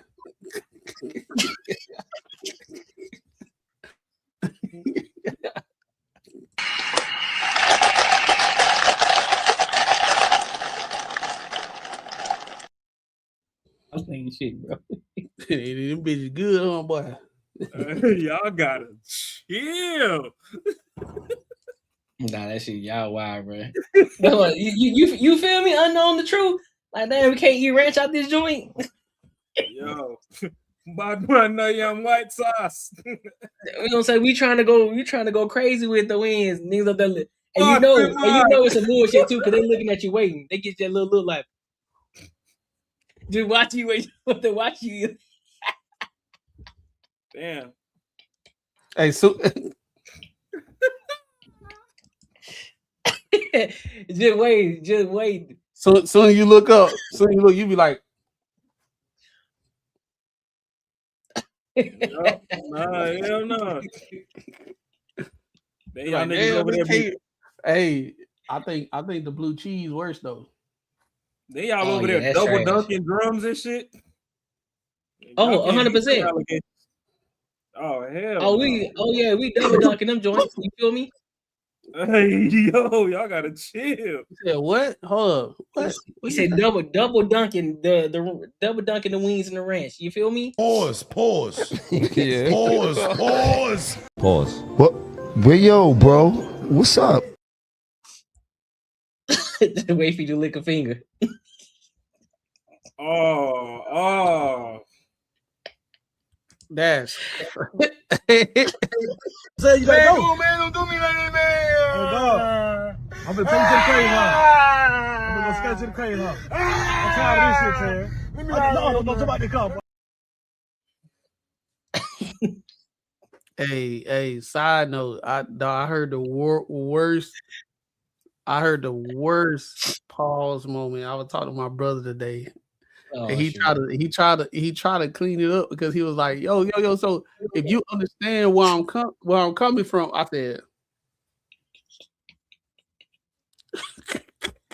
said, Chris, dog, you just gotta stop, dog. Just stop. Stop. You like, you know where I'm coming from, though, right? I said, damn. He said, you know what? Next subject. Hold on, man. Hold on, bro. No, the pause game is so funny, bro. Like it is so funny. You be like, you don't even want to talk no more. Nah, it's a means to making you expand your vocabulary. That's all it is. Yeah, that's true. Expand your vocabulary. Quit saying this saucy shit. I told him, I said, dog, no more MEAT speak. You know what I'm saying? Hey. Yeah. I don't know what's wilder, saying it or spelling it out. Nah, the way he said it was worse, bro. I ain't gonna lie. The way he said it, cause he a chef, so he had some extra. He deviant. Yeah, he was like just saying that he had some like uncooked food that I can get and put it in the deep freezer. But how he was going about the verbiage, it was kind of wild. You should have told him next time, just pull up and just put it in the freezer, bro. Don't even speak on it. Don't even say nothing, bro. Just don't even say nothing. Don't even say nothing, bro. Just whatever you got. If you telling me that you can, I can put it in the deep freezer, just say that. Don't make go it sound like drug talk. Like, hey, I just put a couple pounds in the freezer, man. Yeah, I got 2 hens for you, boy. Because that's wild work. Nah, spelling it. That boy said spelling is work. No, it's not, bro. No, it's not. Because you spelling it versus using it in the sentence. Using it in the sentence is way worse than spelling it.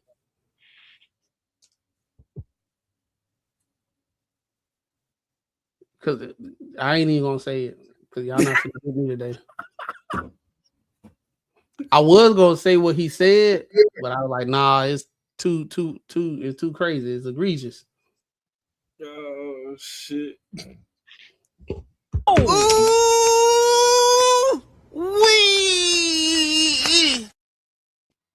My people, any final thoughts before we close this joint out? If you can't reach it, how you expect me to reach it?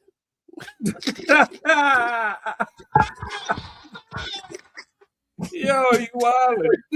You wildin'. Oh shit. Final thoughts?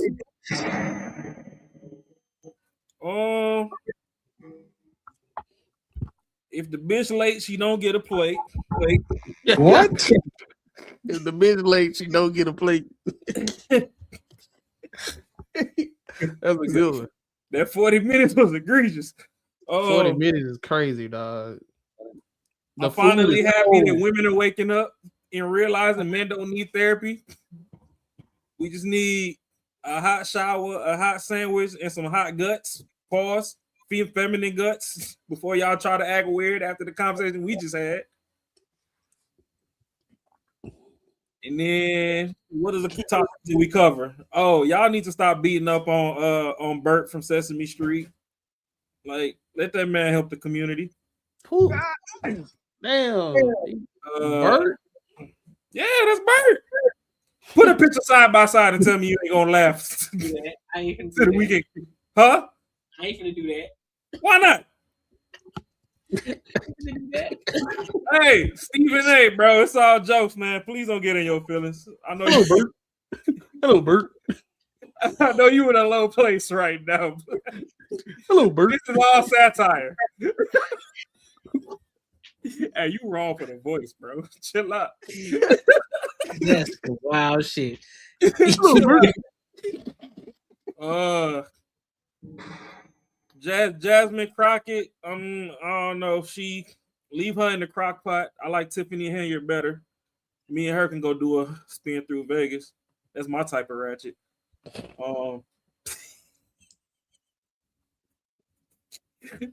Hey, take your finger off the button, bro. I don't like that. Fix your face. Courtney out here with the judgmental face. Fix your face.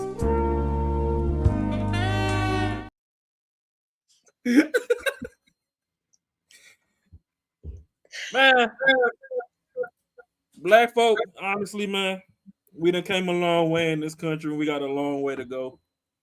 We need to bring community back. We need to bring love back. We need to understand that all criticism isn't an attack.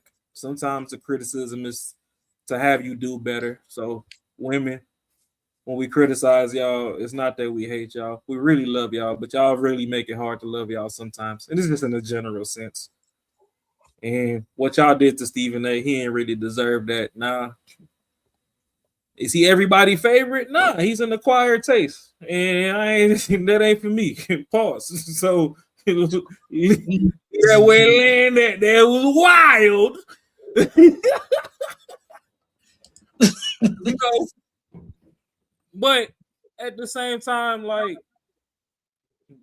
when y'all ask, like, where the men that protect women and where is all these people? This is what happens when they get to the forefront and they are in a position of power to reach back and help. Like Macaroni said, y'all turn them into a villain, y'all demonize them. And eventually, if you gonna fucking chastise me for being good, I might not want to be the bad guy, so eventually I might just shut the fuck up. And that's dangerous too. Because if I'm in a position where I can help, but I know that me helping you hurts me more than it helps you, I might stop helping. And then what?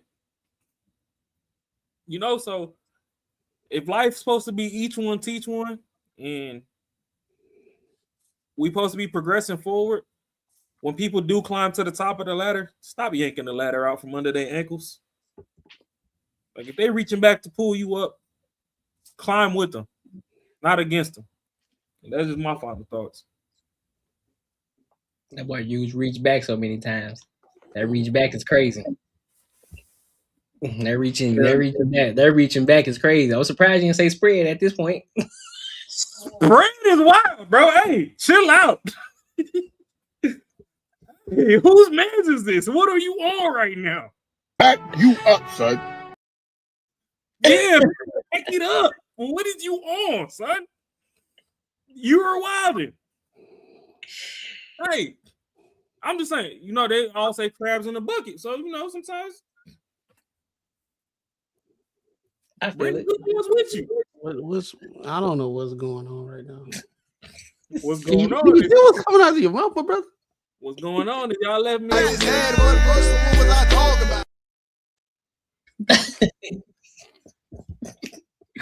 And then Courtney wilding tonight. I don't know what's going on today, bro. Yeah, that boy good.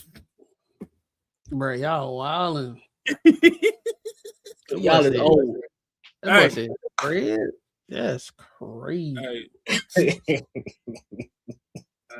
No, yeah. I'm just saying, bro. He said reach back. You know what I'm saying? Like, damn, bro. That's that ranch mayonnaise talk flowing through him. I'm just saying, like, man, you gotta reach back. I say, like, hey, man, hold on, cuz. I don't know too many reaching backs. Hey. I don't even know what y'all talking about, but it sounds bad. You hear what you're saying out loud, brother?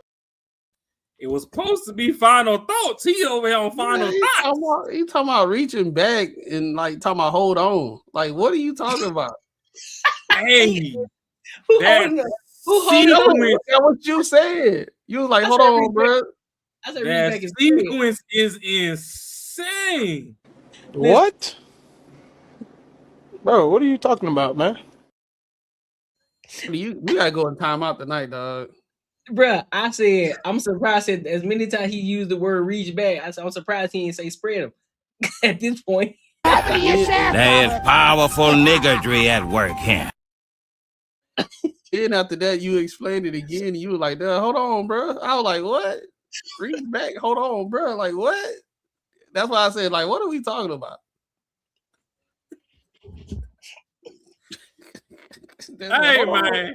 What like, I'm like, no, hold on, bro. Like, what? Y'all been kicking it with us on the Banter and Barter Show. Like, comment, share, subscribe. You know, when you in here on the live, drop a super chat or something. Let us know how y'all feel. Let us know y'all thoughts and opinions. Boy, man, listen, I think everybody's sleeping, bro. Y'all need to go to bed. Y'all need to take a nap. Everybody sleeping. Some boy on me. No, it feel like it feel like when you go spend the night at your cousin's house and like your parents say everybody go to bed, but all y'all just goofy and y'all just saying just random shit. Everybody just laughing. I'm talking about laughing hard too, straight gut punching. Nothing. When you fighting to sleep so hard that you delirious. You just laughing. Nigga, like, I'm not even tired. Okay, then stop moving then, nigga. Listen, that'd be the best. I ain't gonna hold you. That'd be the best sleep right there, boy. You be sleep, but everybody knocked out. Second best sleep, because I ain't gonna hold you. Them nights where you've been held accountable by your parents and you done got them whoopings. Oh, man. Them the best ones when you go to bed and you. Oh yeah. You 30 minutes in to sleep, you still twitching and shit. Yeah. Motherfucker wake up refreshed in the motherfucker. Like, hold on, what was in that belt? But you wake up, you wake up to food. You've been out so long. Your mama coming out. Get your ass up. Come get something to eat. You be like, Yup. And that's our introduction to villainhood right there. Mama ain't never said sorry. She tried to say sorry through actions. She knew she OD'd on the whooping. Talking about, oh, come get some breakfast. Every other time is wake your ass up. Shouldn't you be cleaning this on Saturday morning? You should be scrubbing baseboards. Nah, she done whooped your ass the night before. Now I got a continental 5-star breakfast in the kitchen for you. Wake up. Got you some scrambled eggs with some cheese on top of it. Got you some pancake sausages. Yeah. But check it, your siblings, if y'all got siblings, your siblings right there looking at you the whole time because you got your ass whooped. and look, and your mama on the phone telling your auntie how she whooped your ass and why you got your ass whooped. Putting 10 on the story than what it actually was. You like, hold on. You can't say nothing because it didn't happen like that, but you can't say nothing because you might get another ass whoop. Yep. It's still fresh. Because you don't know how much she still might be mad enough to want to whoop you again. He already know I told him no. But he play football now. So now he think he the big boss with the hot sauce and he walking around here smelling his own must. He gonna go in there and say, I'm gonna get it because I want to. Like, it ain't even happen like that. Hey, I know we on the derailment segment, but you know what I hated the worst about them whoopings? Well, I don't know. My mama Jamaican, so I hated them syllable whoopings.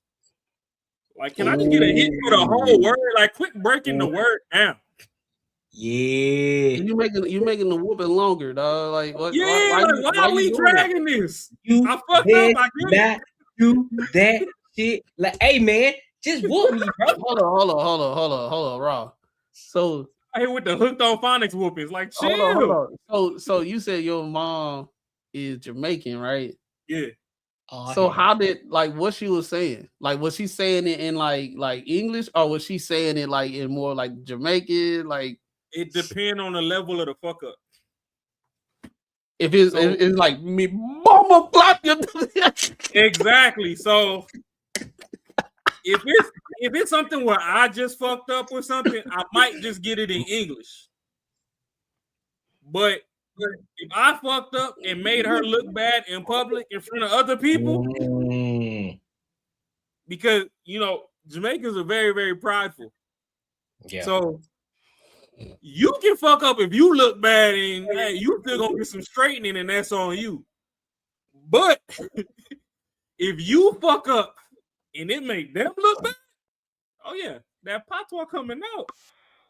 Listen, fam. Blood clot tell you nothing make me look stupid in front of my friend. Yo, chill. What I do? No, I wouldn't even know what to say. One thing, bro, I'm telling you. My dad used to piss me off, and now listen, I'm gonna go ahead and call pause right now. My dad, damn, a pre-pause is insanity. Nah, he said he got to put the pause in the front. A pre-pause. I'm about to say some egregious stuff right now. It's about to be egregious, bro. Cause my dad will play with you. Pause. Like NBA pause. So you get in trouble. So look, you'll get in trouble, right? And so this is what he'll do. He be cool all day. He be chilling all day. So you know what I'm saying? You already got the bubble guts because you nervous. Like, man, I just want to go and get this whooping. Then he'll call you, and you take the whole day gone. You think every day, oh, he probably forgot. I'll be good. Courtnee, sir, come in here real quick. So now he already done got set up. He's sitting on the couch. He got this little, it was like a little yellow plastic pole that he used to have. It was like plastic. And then it make a hoom when you swing it. Hoom type of sound. Listen, this is what he'll do. He'll say, listen. Humming missiles at your ass. He'll stand in front of you, he said, listen, so you out there getting in trouble, you out there being wild out there in the streets, huh? Like, nah, they ain't even like that. Nah, your mama done told me what was going on. Go ahead and turn around, bend over and look at the TV. He would tell, listen, bro. He look, bend over, touch your toes. And look at the TV. Oh, God. And look, he was like, look, he about to swing back. He like, don't flinch. He like, don't flinch. And you know, look, this how you be. You be doing it. Nah, bro, what was you going through? Listen, Courtnee may need some therapy, y'all. No, they ain't nothing to do with it. Listen, he ain't even gave you the first lick. He ain't even gave you the first. I ain't even say lick. The first hit. He ain't gave you the first hit yet. Yo, he hit you with that one time. Fuck. He'll hit you about 10 times with it though. No, he said, why you get back up? Touch your toes. He be going the fuck in. Hey, I used to hate that jump, boy. Huh? I said that boy Courtney was online. Hey, bro. Oh yeah, 100%, boy. Listen, getting a whooping the Kevin Gates lyrics is insane. Bend over, stand up, touch your toes. Chill, bro. Yeah, in this word, that's why I had to preface it by pause. I ain't never seen a pause NDA before the story, bro. That's what the military. Hey, that was that. Listen, my dad was giving me that military spanking, bro. Like, hey, man, that ain't it, bro. I was gonna ask a question, but I ain't trying to make it more suspect, so I'm gonna leave it. Oh no, it ain't nothing like that. Now it wasn't nothing. It wasn't nothing suspect. Not like that. But I was gonna use something that you said earlier in your story, but I can't do it. Boy, that shit used to be crazy. Boy, I was like, nah, man, nah, G. Oh no. Boy, Courtney, boy, hey. I get it. I get it, right? I get it. But back again, listen, bro. But in today's society, nah, it wouldn't work. Like I get it, right? I get it. But the words that you use through the whole story, bro. The wording. Yeah, hey, listen, I get it. There's no other way to describe it. But But with the whole pause movement, dog, there's no escaping it. Ain't no escape. So I listen. You just gotta hold Man. that. I just gotta hold that L. That boy said, Nah, bend over man. and He squat. handed out the Don't clipboard flinch. before the story.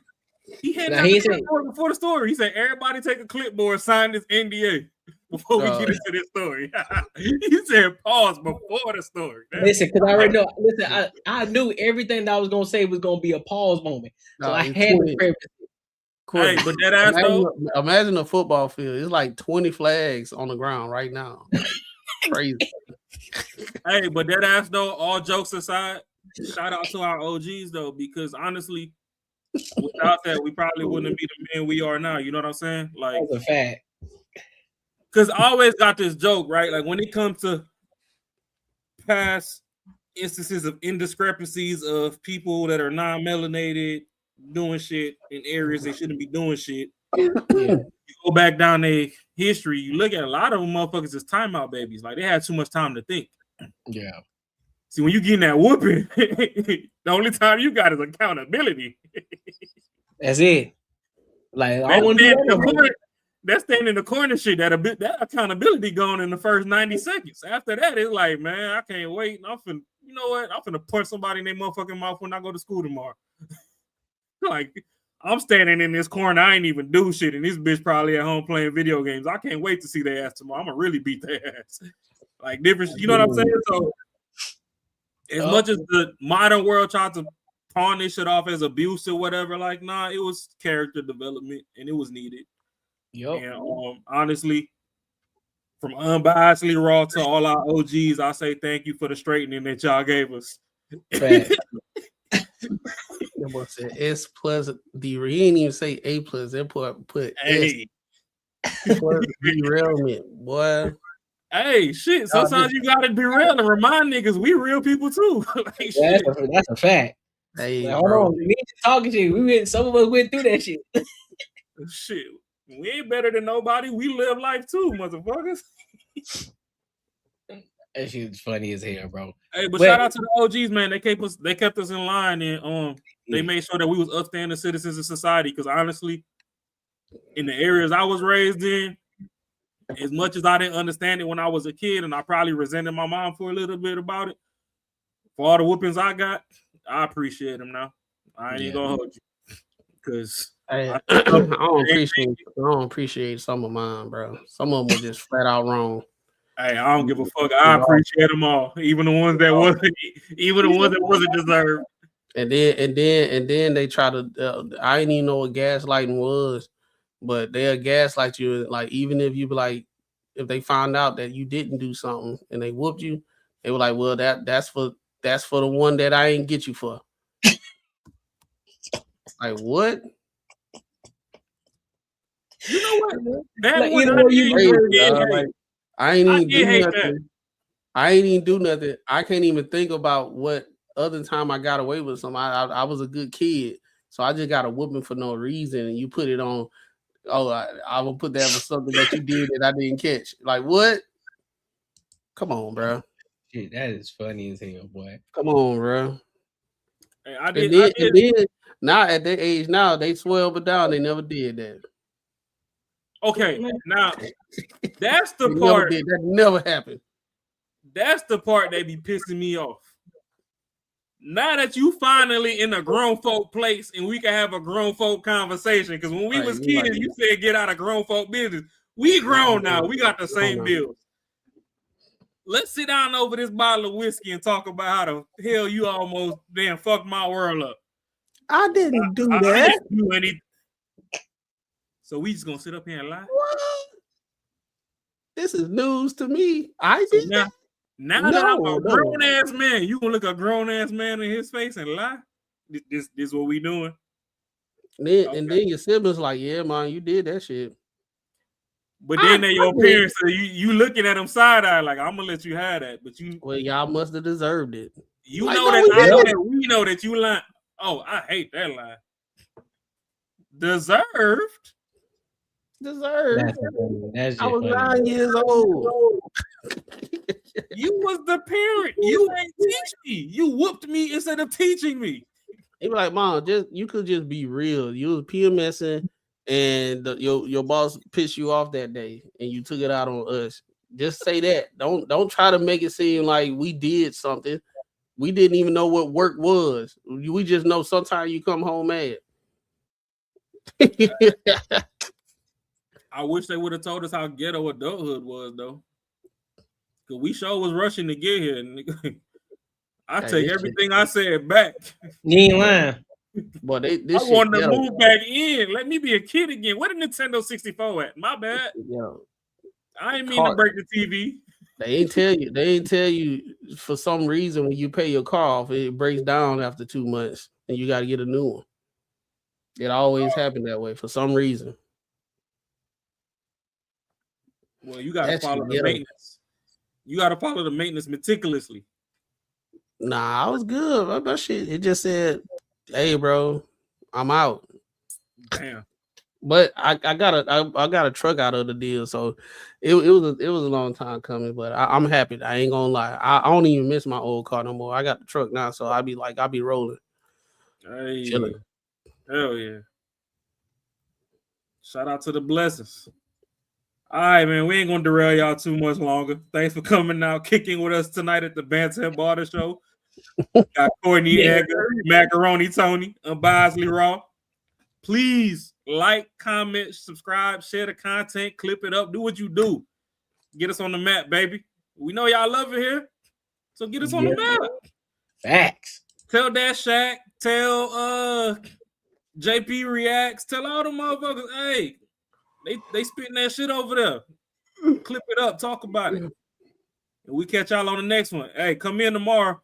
Courtney gonna be here on his show Wednesday, 7:05 Mountain Standard Time. It's about 10:05 Eastern Standard currently right now with the way the daylight savings time is set up. And we'll catch y'all on the next one. We'll holler.